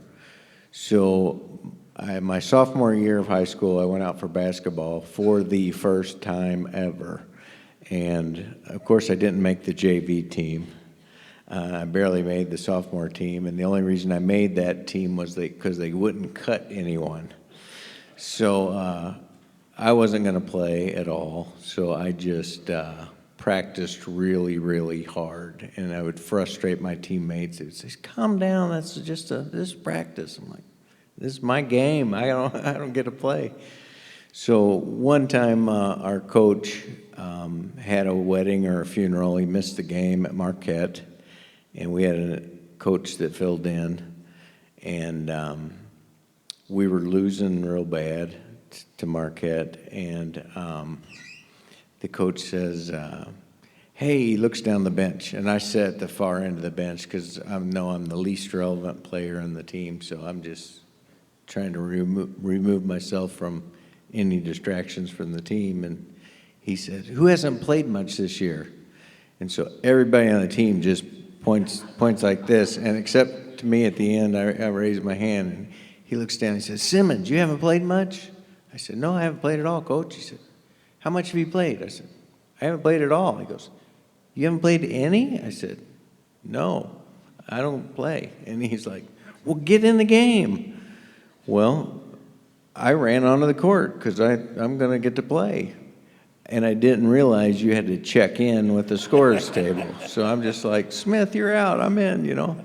So we got in trouble, a penalty or something for that. And then later on, he realizes what's going on because I'm trying really, really hard. And it's obvious to like everybody that I'm giving it 100%. I think I had like 3 fouls in 20 seconds or something like that. And so anyway, he says, okay, he called the timeout. We all ran over there and looking at the coach, and he says, okay, no one shoots the ball but Simmons. So I wound up with like 20 points that game, and I didn't even want to shoot. I was passing it. Everybody kept passing the ball to me, and like, you got to shoot it. We can't shoot. So I started chucking them up from everywhere, and some of them went in. That's a great story, John. What happened in basketball after that? That was pretty much the That was highlight it, of my okay. career, yeah. The coach came back, and I set the bench. But there was some track and cross country, I believe, and football still for you. Yeah, at I played for Roxanne. Charlie Rach. He was a tremendous coach, and got to play with him, and had a great story there. We had a guy, he wound up playing on the practice squads for Dallas, Kansas City, and one other professional team. I don't remember what, but he played receiver, and this was at a time when no one really passed the ball much. And he got shook up on a game, and so they said, Simmons, you're in. I was his backup. So I go into the game, and I'm backing up this really good player, and we get in the huddle, and the quarterback calls the play, and it's a passing route. So there's like 3 different outlets the quarterback can pass to, and I thought, wow, that was a pass. I'm running to my position after we broke from the huddle, and I'm thinking, he called that pass play, but it's not going to go to me. I mean, he's got other options, I'm sure. So I ran my route, and he's breaking and rolling out and running right at me, and he throws the ball to me. I couldn't believe it. You know, I caught the ball. So now whenever we go to class reunions, I talk about, let's don't talk about all the touchdowns and the number of yards, but who's got the highest receiving percentage? There you go. Yeah. John, after Roxana, you went in the military and then to SIUE, and I think you maybe developed a great love for baseball at that point. You told me how much it meant to you. Yep, I played baseball in high school in 9th grade, but then started track, and then wound up going to the Savannah Sandnets. At the time, they were the Savannah Cardinals, Class A affiliate in Savannah, which is where I was stationed in the military, and you could go to the games for $1. So my wife and I would go to these baseball games for $1.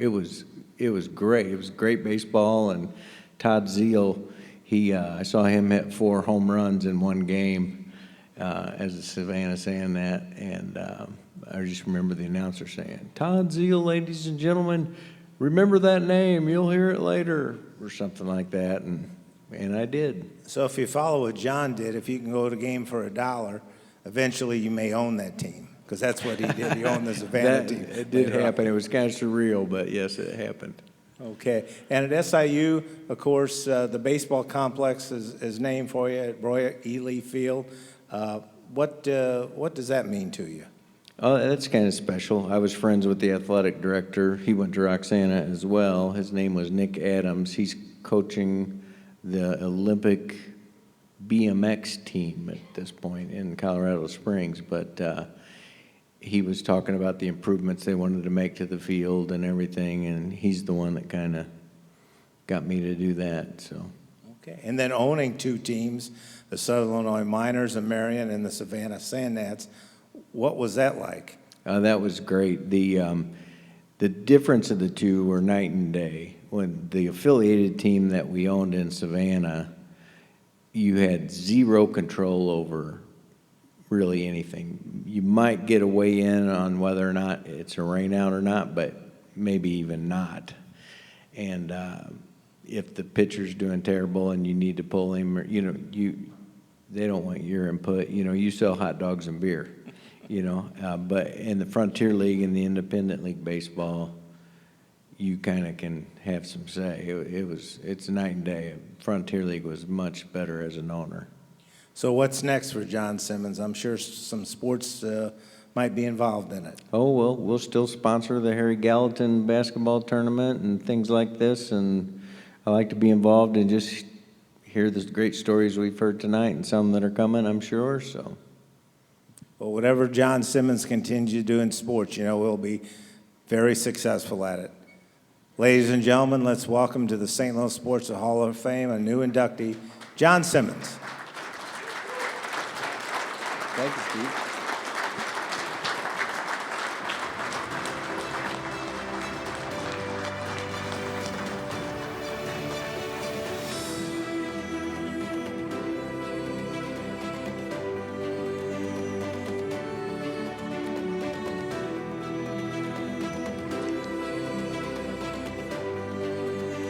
And we now want to recognize and thank our presenting sponsor for tonight's event. You've seen their logo on the screen all evening. Simmons Hanley Conroy is committed to their clients and their right to a voice in the legal system, and have helped thousands of clients across the country harmed by corporate wrongdoing and recovered billions of dollars in verdicts and settlements on their behalf.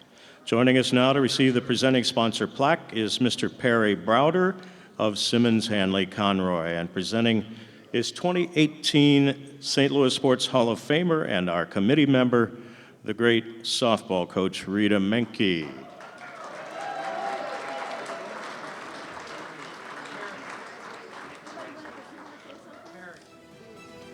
Before we talk a little hockey in our next segment, I always like to give a quick update on our friend who came to support me in 2020 when I was honored with enshrinement in this Hall of Fame, Layla Anderson. You remember Layla as the inspirational young girl who was a part of that magical run to the Stanley Cup the Blues had in 2019. She had, shortly before that, undergone a bone marrow transplant, and there was hope for a healthy future, but it was just, at that time, hope. Well, I'm happy to report that Layla just had what they call her 5th rebirth day. It's 5 years now since her transplant.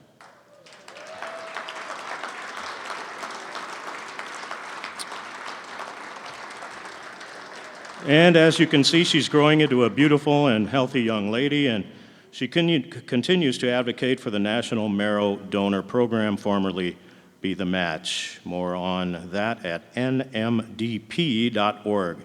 So I'm so happy for Layla and her family and that big trophy she helped us win in 2019. One of Layla's close friends and friend of the hall, Kelly Highland, provided the customized cookies for tonight's inductees on their tables. Fleur de Lis Cookies is her business. Well, as we all know, the sport of ice hockey has grown exponentially in the St. Louis area over the last few decades. Our next honorees have witnessed and been a significant part of that growth in their family since the beginning. That's the late Roy Weaver. Our friend left us in 2009, but was the hard-to-not-like gentleman who gave the hockey bug to his entire family.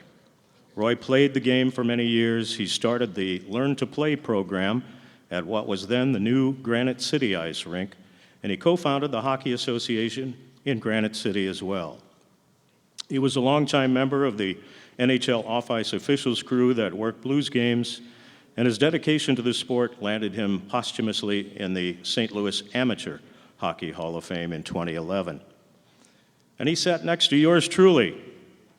Yes, that's me with the used car salesman mustache back at the old arena in 1987 when I got started working those games. Yikes. Whew. Don't remember that guy. Sons Larry, Lon, and Tim have all been players and NHL off-ice officials as well. Larry was also commissioner of Missouri amateur hockey for a time. Roy's grandson and Larry's son, Nathan, has also played the sport and is now the third-generation Weaver to serve the NHL as an off-ice official. Please read the full Weaver amazing dedication to hockey story in tonight's program. With your applause, please welcome hockey's Weaver family into the St. Louis Sports Hall of Fame.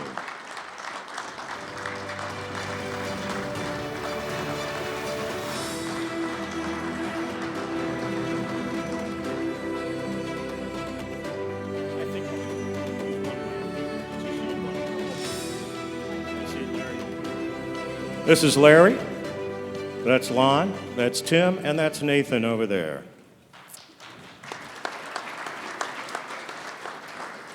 And it will be my pleasure to chat with my friends here tonight. Larry, I'm going to go over this way. Tell us about your dad. He was just a great guy. Yeah, he was. He never met anybody he didn't like. He especially got along with the tough guys in the league. Yeah, I was going to say, Bob Probert, who many of you remember as the toughest guy in the league back in the day, he would come occasionally and sit in the penalty box, and that's where I used to work back in those days. And if Roy didn't come out with a joke within the first 30 seconds he was in there, Probert would say, "What, no joke tonight?" And Roy would come up with some. Yeah, if he didn't catch him in the penalty box, we'd be waiting by the locker room for him after the game. Well, Larry, your experience with your dad is a great one. I'm going to come back and talk to Lon. You got a Roy story or two, I'm sure. Oh, I have a lot of them. He told a joke a lot better than you did. So. You told a joke better than me. Thank you, pal. No, one of the stories I remember, well, what Larry was touched on, you touched on, is his rapport with the bad guys and in the box and also in the locker room. One night, I guess Dad was about 80 maybe at the time. One of the tough guys, Joe Koser, came into the box. And he was looking around and seeing who he could see. He's always in the box in St. Louis. But he took a look down the ways, down the desk there, saw you, and then he saw my dad, Roy, and said, "Damn, Roy, are you still alive?" Yeah, he got along with everybody, even back in the days, the old barn with Ron Flockhart. He taught him how to tie his tie.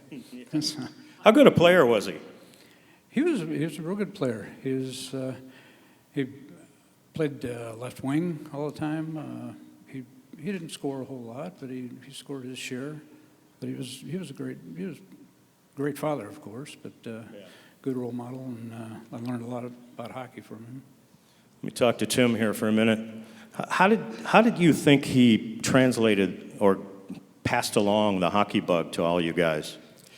Well, he was just a great ambassador for the game of hockey, amateur hockey, and to the NHL. I remember when I was a kid, my dad received 2 tickets from a client to go to a St. Louis Hawks game of the NBA. He sold the tickets. We went to the St. Louis Braves game, the minor league team of the Blackhawks at the time. And that's where my love of hockey began. Yeah. So, he started that program at Granite City. How many kids do you think have gone through that program over time? Any wild guesses? Oh, I know this guy here, all of us, I went through it. There's probably thousands of kids. Yeah. It's really growing over there.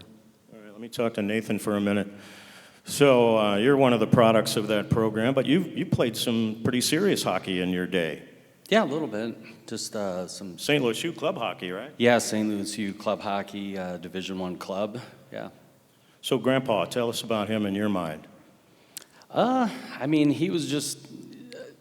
He loved his grandchildren. He was dedicated. He was always there. We could be playing hockey in Springfield, and him and my grandmother would show up on their motorcycle to come watch us play, and then they'd drive back down to South County and see the cousins play soccer or golf, and come back over to Granite City and for a swim or dive meet. And he was just very dedicated to his grandkids. Remember any of his corny jokes? No. I wouldn't ask you to do that. No, most of them you couldn't tell in private or a public company anyway. So Larry, you've got these guys here behind you and a great legacy of your family. What does this Hall of Fame honor mean to you and the bunch? Well, it's very, very grateful. We're very, very grateful for this honor. It's we all played the game and worked at the game because we loved it and didn't really expect anything out of it. But it's really nice to know that people do appreciate you. Yeah, and Nathan, back to you for a second. You guys all work these NHL games. What keeps you coming back? Besides me. It's you. Yeah. No, the camaraderie. We've got a great group of guys that we work with. Everybody's, nice and friendly, and we all get along. And we've got a table back there of guys from our crew, and it's just it's a great sport to watch. And I said at the beginning of my piece there that hockey has come a long way over the last several decades, and you guys have all been around to see it. It's great to see some of the St. Louis kids now making an impact in professional hockey. Absolutely. And I play against any of those guys? I played against some of the pro players. Yeah, some of the guys that were in the NHL when I was growing up. But Darian Hatcher, Nick Nemenko, a couple other guys that played in the NHL. Yep. But it's great to see that the young people and dedication that you guys have had and many others toward the sport have helped young people now from St. Louis make an impact in pro hockey. Ladies and gentlemen, the tremendously dedicated to hockey Weaver family, the new induction into the St. Louis Sports Hall of Fame. Let's hear it for them. You want to do it? Go ahead.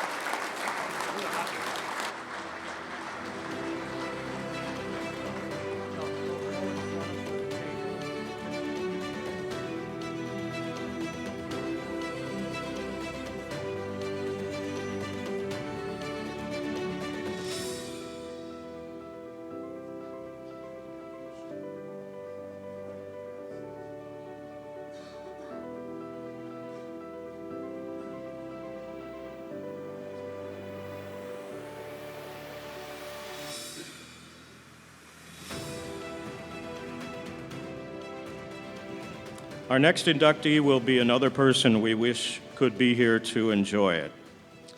Roy Lee passed in 1985, but not until he put together a very Hall of Fame-worthy baseball career. I recall several memorable bus rides to SIUE road games when Lefty would regale us with stories of his days in the Red Sox organization and other noteworthy stops in his pitching career. Just a great guy who I wish I would have been good enough to play for. I'm glad I got to spend a little time around him as a young broadcaster of SIUE games, and I know Dwayne feels the same way. He was the first Cougars baseball coach hired in '68 after he racked up 125 wins at St. Louis U and earned entry into the Billikens Hall of Fame. Roy's Cougars teams were always outstanding. 3 appearances in the NCAA Division II World Series verifies that. I was fortunate to be one of the broadcasters at the '72 finals played up the road in Springfield, Illinois. The late Champ Summers was on that team and had a memorable dive into the hotel pool from the second floor balcony, as I recall. And Lefty was none too happy about one of his star players doing that swan dive the night before the big game. But I think we'll all remember that one, any of us who were close by.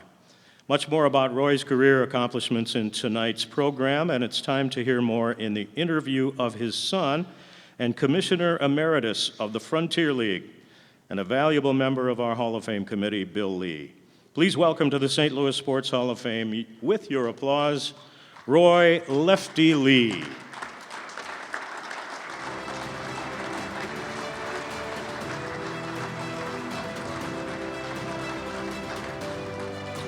And appropriately, we have Mr. KMOX pre- and post-game show, Cardinals Network voice, SIUE Director of Athletics Communication and Broadcasting, Mr. Joe Pott, here to do the interview. Joe. Thank you, Tom. We've done this a time or two. We've done a few of these. We have sat on the other side of a microphone from one another. It's a pleasure to welcome your dad into the St. Louis Sports Hall of Fame, and I feel fortunate to be able to share this and to do this with you. Tell me about who's here tonight and what it means that some 45 years after Dad was coach, that there's some former players out there tonight. Well, I'll tell you, I'm just really blessed to have everybody here. I'm also blessed to, our family is blessed to have my dad be recognized, even though he passed away in 1985. And there's a lot of guys here. I know I'm going to go with my family probably last year, but there's a guy back here named Harlan Scheibel that played for my dad in 1957. And I was a bat boy for those teams. And one of his good friends, Rich Soje, that I've known since I was 5. And but with my family, I got love my life Debbie here, my brother John, his wife Evelyn, my cousin Steve, his wife Anna, Debbie's son and daughter Ryan and Michelle, and Suzanne, and our granddaughter Riley sitting back there, and we've got great friends. But I also really, pardon me for going a little long here on this one, but I want to thank all the folks from SIU. I really, really appreciate everything that you guys have done for this particular event, but also for our family and our community with everything that's going on. I want to thank John Simmons too, especially, and he knows why. But the other guys I really want to recognize are sitting right back here at the table. I believe it's, what is that, 10? And it's all the other players, a bunch of guys that I played with at SIU. But 2 guys I do want to have stand up. First, the coach that followed my dad that got 1,000 wins at SIU, and one of these days is going to be in this Hall of Fame, Gary Bo Collins. Stand up, Bo. And current head coach, Sean Lyons. Coach? You were a player for Dad at SIUE. Yes. I was on the teams, let's put it that way. There was, one year I played, the other years was pretty bad. So what was it like for you, and what was Dad like as a coach? I went away my freshman year because I didn't want to play for him. You know, I didn't want that, and I want to try and stand on my own. But then when I was playing away, I found out, you know what, he's a pretty good coach. So I transferred back and came back, and it wasn't easy. I mean, some of my old roommate Stan Osterbrough there will know some of the things that went on behind the scenes with my dad and I. But it was tough for the first couple of years I played there. And then our senior year, when we went to the College World Series, finished second in the World Series. And I had a pretty good season that year, and I had a pretty good World Series, and everything kind of changed at that point. But if you don't mind me yakking again here, probably the most memorable time that I had was in that College World Series. And we had a chance to play for the national title. We'd gotten beat the first game. We had to get beat twice. We got beat the first game 6-5 by Cal Poly Pomona. And then the last game, we were down 3-1 in the 7th inning. It was, then when we came up to hit in the 9th inning, it was 17-1. And a guy got a walk in front of me, and I was coming up with 2 outs, and my dad calls me down to third base. And he put his arm around me, and he said, "Go out with a bang." So I walked back down to home plate, and I hit a slider that looked like it was about the size of a basketball when I hit it at Springfield, and it went out of the ballpark, and I was circling the bases. And when I came around, he was crying, and then I started crying, and that was definitely the most memorable moment I ever had in my college career.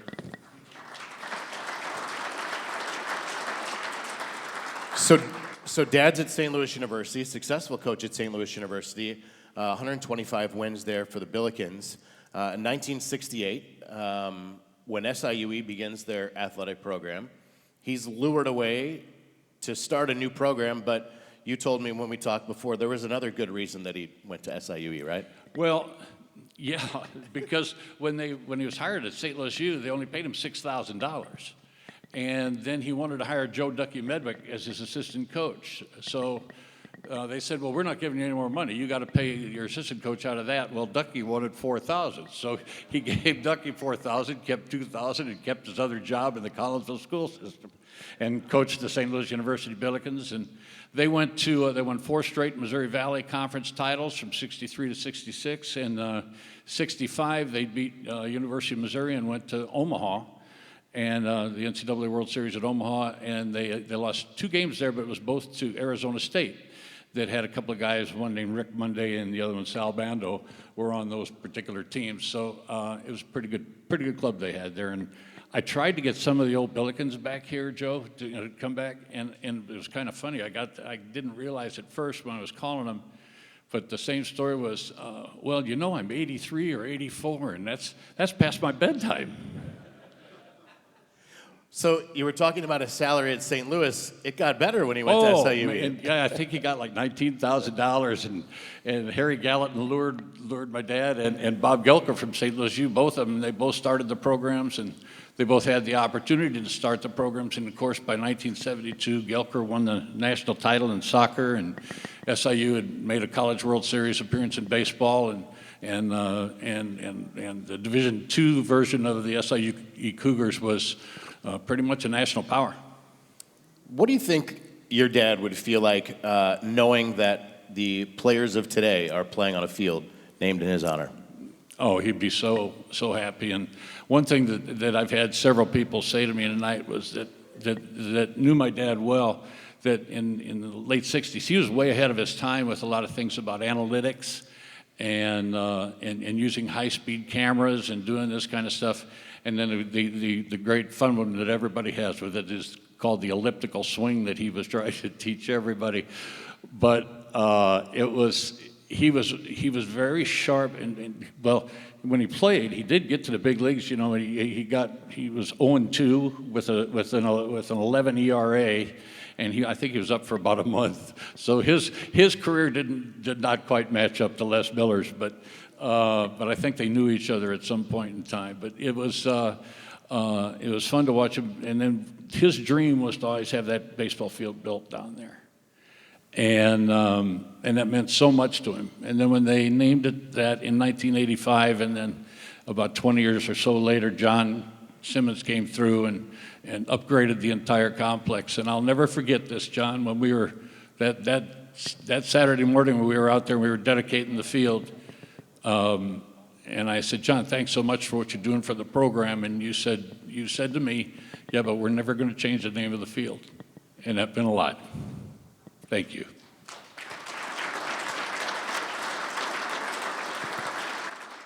And in the same vein, how important or how much would he have enjoyed going into the St. Louis Sports Hall of Fame tonight with so many folks associated with SIUE? Well, if you think I'm talking and running on a little bit, you haven't seen anything. He would have kept it going, and he'd have been up here. He'd probably had somebody up here, and they would be demonstrating some sort of motion. So he would have appreciated every minute of this. Well, we're glad to have him. We're glad to have you represent him. Ladies and gentlemen, enshrined tonight in the Hall of Fame, the St. Louis Sports Hall of Fame, Roy E. Lee, represented by Bill. Thank you so much. Thanks.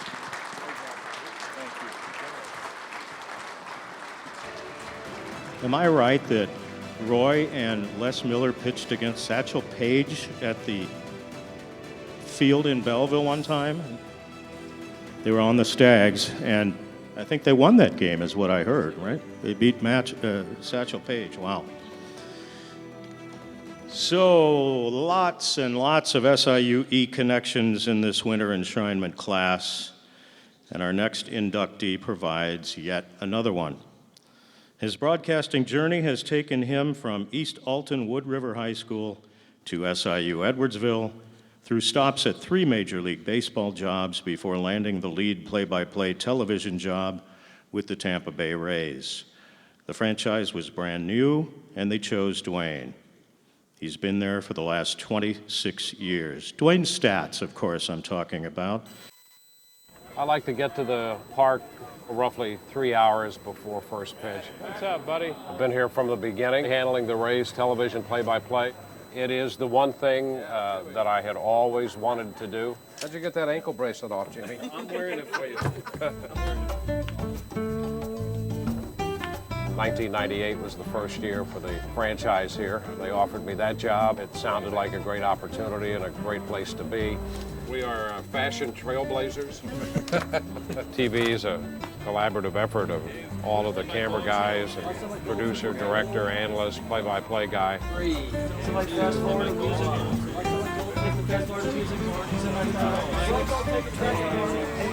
Hi again, everybody. Welcome to an evening of Rays baseball. I believe that was from a Clearwater, Florida promotional video that we found on YouTube. And along the way, he called games for the Cubs and got the chance to channel the late, great Harry Carey at a game a few years back when the Rays were in Chicago. All right, with the spirit of Harry, we're going to sing this song and we're going to sing it loud. All right, fans, a 1, a 2, a 3. Take me out to the ball game.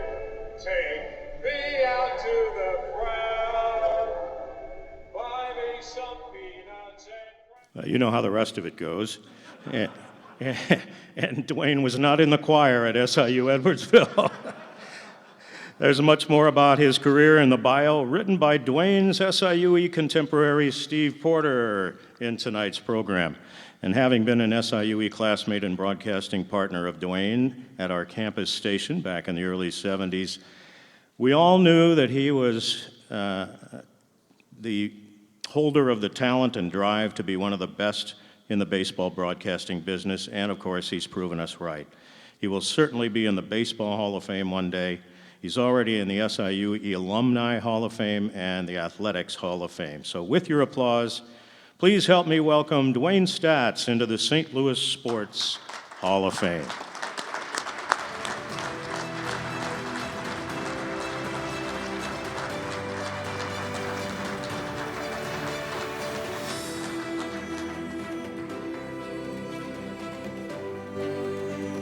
Just like old times here, huh? Yeah, just about 50 years ago. Those are old times, all right. That's right. First, on behalf of us who knew you back in the day, congratulations on living out your dream. I know that's what you've always wanted to do. Well, thank you. I'm not sure I was qualified to do anything else, and I tell people that I've avoided working all these years, and I've done exactly what I've wanted to do. Yeah, and you know, you've had a lot of mentors along the way, but I know Gene Elston was a big one for you early on. Yeah, I'll tell you, I have been the recipient of such grace, and as you know, a competitive business. I have two friends here, Roger Lewis and Frank Akers, and we went to high school together. Still a friend of yours? High school, yeah, still friends. Okay. And Frank had one of the great encyclopedic knowledge of the game. Yeah. Loved the game. We spent so much time as kids. Great Cardinal fans. And I was 9 years old in 1962 when the National League expanded. And I had a little green plastic radio in my room. Our house wasn't very big and my room wasn't very big, so that little radio took up a big part of the room. But I figured out not only could I listen to Harry Carey and Jack Buck, but I could pull the Cubs games in, I could pull the Cincinnati Reds games, Bob Prince in Pittsburgh, and I could also pull in the Houston Colt 45s, the precursor of the Astros.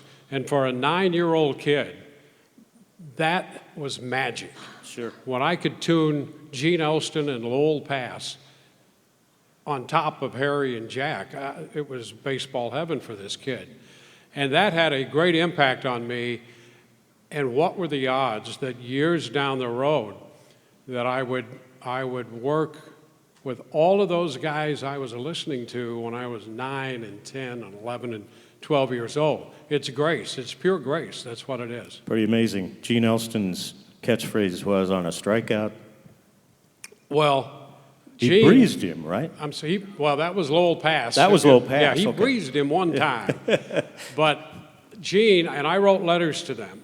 Yeah. And Gene would send those back to me. And I thought, this is a good deal. So I wrote Harry Carey a letter when he was with the Cardinals. Yeah. And he returned the favor as well, while Gene's letters were on Colt 45 and Astro stationery. It's no surprise. Harry's response came on Busch Bavarian beer letterhead. These are the days when you didn't have LinkedIn or any other social media to promote yourself. You had to write those letters and really put yourself out there in an old-fashioned way, right? Yeah, and they were all gracious enough to give me advice. You've got to get experience. You've got to go to the minor leagues. We were fortunate, all of us, you, me, Frank, all of us, to have SIU Edwardsville here. And the year we started, they put their student station on the air. Right. Well, if we weren't in the classroom, and frequently maybe we weren't, we were at the radio station. Yeah. And that was the greatest opportunity that I think any of us I could tell have everybody had. that the OJT that we got at the radio station was far more valuable than the classroom stuff. Sorry about that, guys, at SIU, but that's kind of how I felt about it in the day. Take a look at this photo we're going to put up here and see what you think about that. Oh, well, I see a fine young man in the cap who's sitting right next That's to my me. treasured stag Yeah. baseball cap there. I mean, you're sitting to my left. Now you're sitting to my right. You're Yeah. handsome on both profiles. So Give me that's a break. good. You And- probably remember what game we were doing that day. Well, I mean, that was right out at the ballpark right Roy here. Lee Field. Yeah, Yeah. at Well, Roy Lee it is Field. now. And Al Barnes was there. Yeah. He was the great SID and, Yeah. and helped us along. I'll tell you, Roy, and you did a great job of honoring Roy Lee. We were all young broadcasters, and he was so wonderful. Mm-hmm. And Frank and I took the southern trip with them on the bus, and Roy would talk with us, and he said, look, if you guys get a pro job, because the manager might not be as affable as I am. He would take us kind of under his wing and talk with us about his philosophy and the team and all that. And so he helped prepare us as well. No question. You got 4 Hall of Famers there. You, me, Porter, and Al Barnes is in which Hall of Fame, Steve? Granite City Hall of Fame. Yeah. So yeah. that Just was- honored to be among that group. Yeah, it was great training, wonderful. And you told me earlier that your whole career might have gone off the rails at KPLR TV, right? Oh, I spent 2 years in the minor leagues. It took me 5 years to get a degree, but I had 2 years of AAA experience. Well, you're young and you're aggressive and you're impatient, and so I'm thinking, well, now what do we do? And I wound up getting a job when KPLR first put their news on the air. And so Ted Koppler ran the station. Of course, they carried the blues. And here I am, this young guy. He was, in my way, he was the guy who hired me. So Ted thought it would have been a good idea, and as we all knew, KPLR carried the blues. They simulcast the blues with the great Dan Kelly, one of the greatest of all time. Well, Ted thought it was a good idea that his new sports guy should broadcast the blues on KPLR.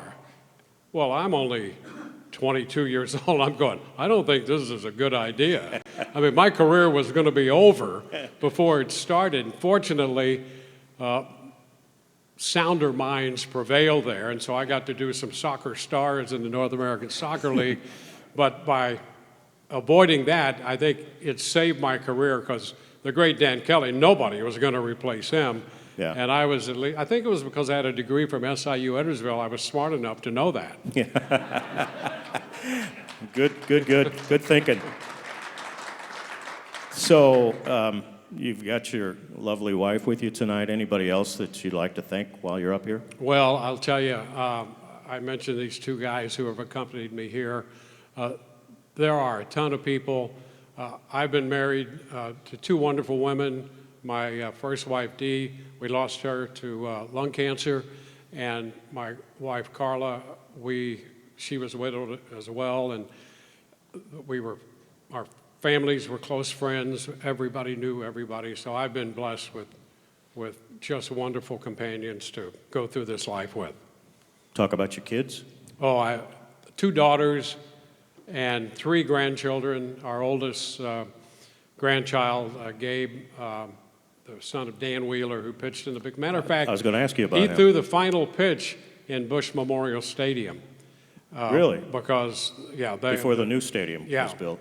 He was in there at the time with the Astros. Yeah. And I was obviously with the Rays at the time, but they were in town, and so he threw the final pitch of that. But we have Gabe, our oldest grandson, and he's at the University of Tampa, playing a little baseball there. And Zach is a sophomore, and Evie, who runs the family, our granddaughter, is in 7th grade, and she's an outstanding I see you get the dancer. cowboy boots on tonight. You do a little horsemanship these days, right? We do. We own 3 horses. My wife, Carla, essentially is just a great equine specialist, and in her career has been an addiction counselor and in the mental health field.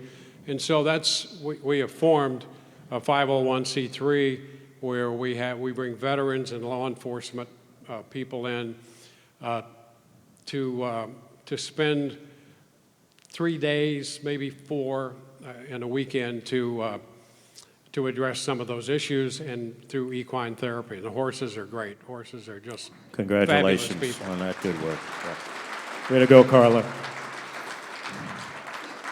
Anything I haven't asked you about that you'd like to say? No, I'd just like to say that I've been blessed to work with people like Gene and Harry and to absorb what they've had to say. You know, Harry I remember before I went to Chicago taking that Cubs job, they came into the Astrodome. I'm sitting in the press room with Harry, and he looked at the date and he said, "It's June the 24th, which just happens to be the anniversary of my first divorce." So he tells me the whole story. He said, you know, he's been writing that alimony check, and he goes, "I send it every month. I've done it all these years." And he says, "And I received a reply from my ex-wife on very nice stationery, I might add, responding to my question, 'How long must this go on?'" And he said, she wrote back, "Till death do us part."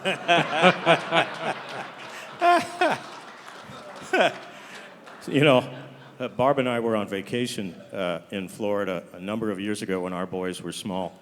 And a Cubs game was on what was then the superstation, WGN. And Mark Grudzelanek was playing second base. And Harry, of course, had a famous way of butchering names like that. And I'm in the hotel room and watching the game, and "Here comes Mark Grudzelanek," you know, and I just fell off the table. But thanks for this, and thanks for flying in for this and receiving this honor from our Hall of Fame. Ladies and gentlemen, Dwayne Statz, our new member of the St. Louis Sports Hall of Fame. Thank you so much.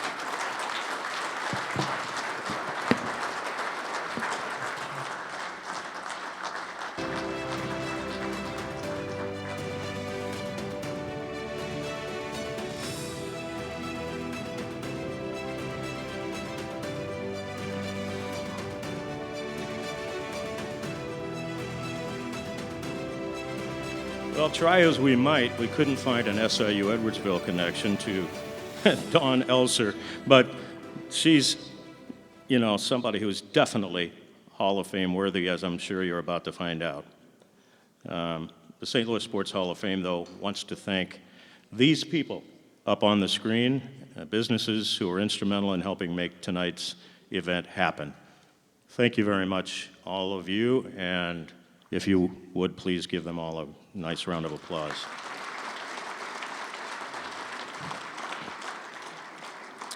Well, I wonder how many of our St. Louis Sports Hall of Famers have a school named after them and also have a father in our St. Louis Sports Hall of Fame. Well, Dawn Elser can claim both of those distinctions.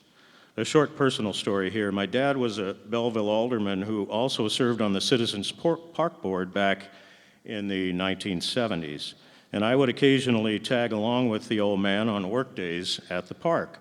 So I got to see the great Barney Elser and his American Legion baseball team practice at Citizens quite often.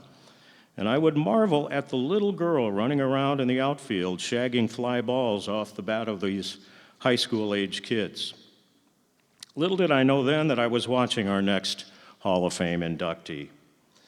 We did try hard, but we couldn't come up with a photo of Dawn playing volleyball at Belleville West, but she did, and that made her one of the few three-sport athletes ever, especially in those days. She competed with and against the boys early on and was ready for anything. If you read Dawn's bio in tonight's program, you get an idea of how special she has been as an athlete through the years, still holding many female athlete records at St. Louis U. But if possible, her career in education is almost more impressive. As you see, the people who operate O'Fallon's District 104 were appreciative enough to dedicate their school building to her dedication to the children there and put her name on that building. Pretty darn amazing. Please help us welcome, as we did with her dad, to the St. Louis Sports Hall of Fame, Dawn Elser.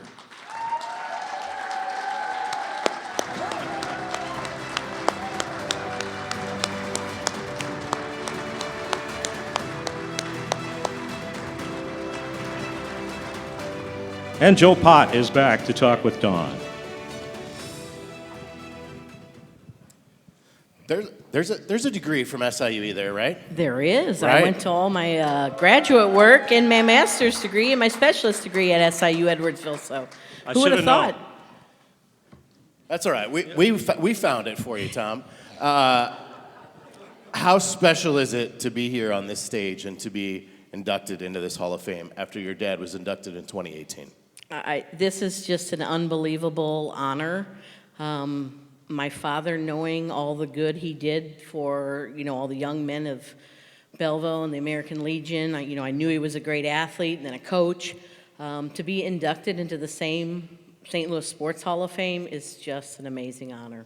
Who do you have here with you tonight celebrating? Tonight I have quite a few people. My mom and dad would be very proud of me. Never missed a game in all my high school and my sports, college athletics. So for all of my family to be here, the aunts and uncles, lifelong friends that I not only made in all the sports that I have done from St. Louis U to high school, I'd like for all of them to stand. Nieces, nephews, please, thank you for being here. It means the world to me.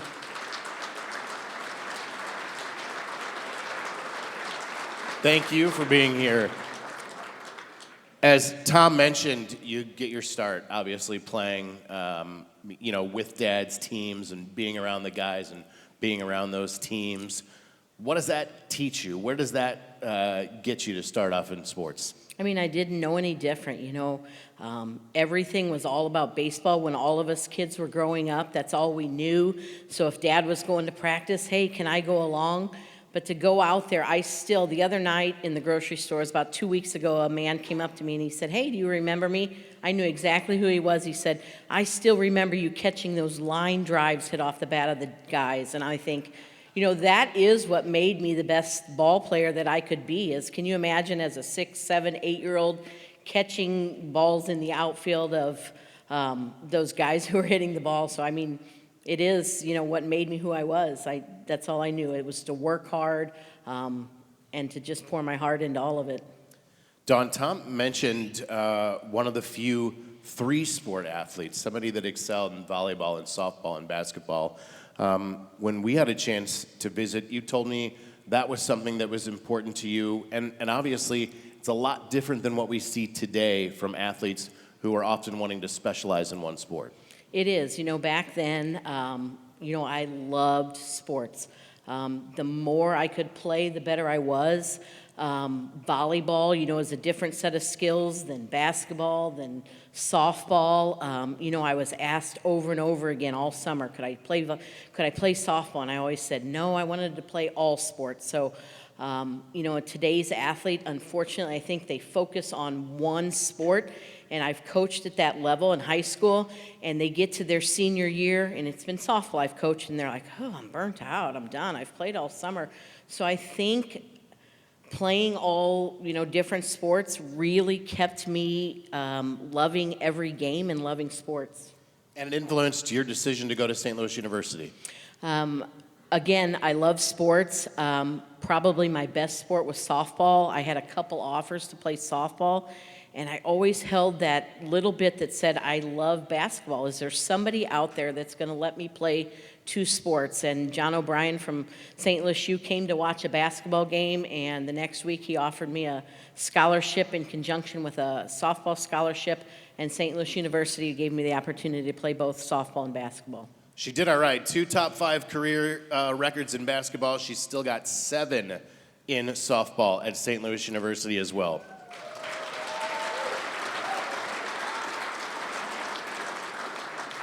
I think it wouldn't surprise anybody that we, let them know that led you into coaching, but also into education.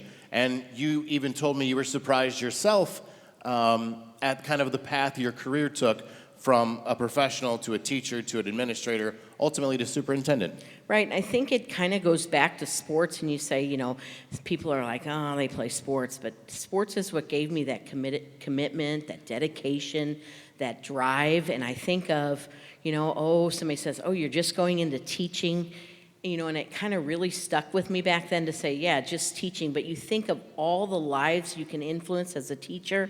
I mean, there are thousands of kids, and then now kids having families and, the generation after generation that I've influenced. I never thought I would go into administration, but I just felt like, my leadership was something I could not pass up, so I went into the principalship, and then that led me to the superintendency. And again, the relationships I've built, it's just made my life very special. We've heard from so many coaches or about coaches tonight, and you think about the fact now that somebody out there is saying how much Dawn Elzer affected their life. Right, and that just means the world to me, whether it's athletics, my coaching, or, the students, first graders up to middle school kids, and even staff and parents, that if I influence students and parents and staff, that's what what I was put here on earth for, is to influence others. And what would they say about Coach or Principal or Superintendent Elzer? I think that she has the biggest heart of anybody that they've ever known. And now she is a St. Louis Sports Hall of Famer. I present for induction Dawn Elzer. Thank you.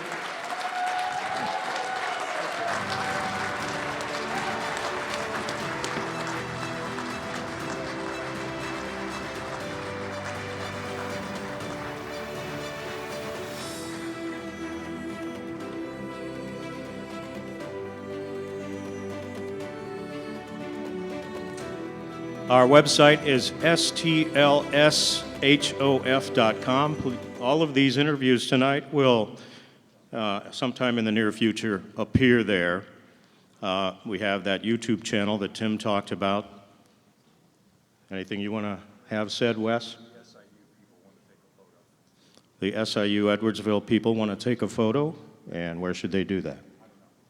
He doesn't know, but we'll figure it out over in front of the banner. Thank you all for coming tonight. On behalf of Tim Moore, Wes Edwards, Christy Scheidegger, our leadership team, and all of us on the St. Louis Sports Hall of Fame team, thank you so much for your attendance and your attention, and let's go Blues. See y'all. Bye.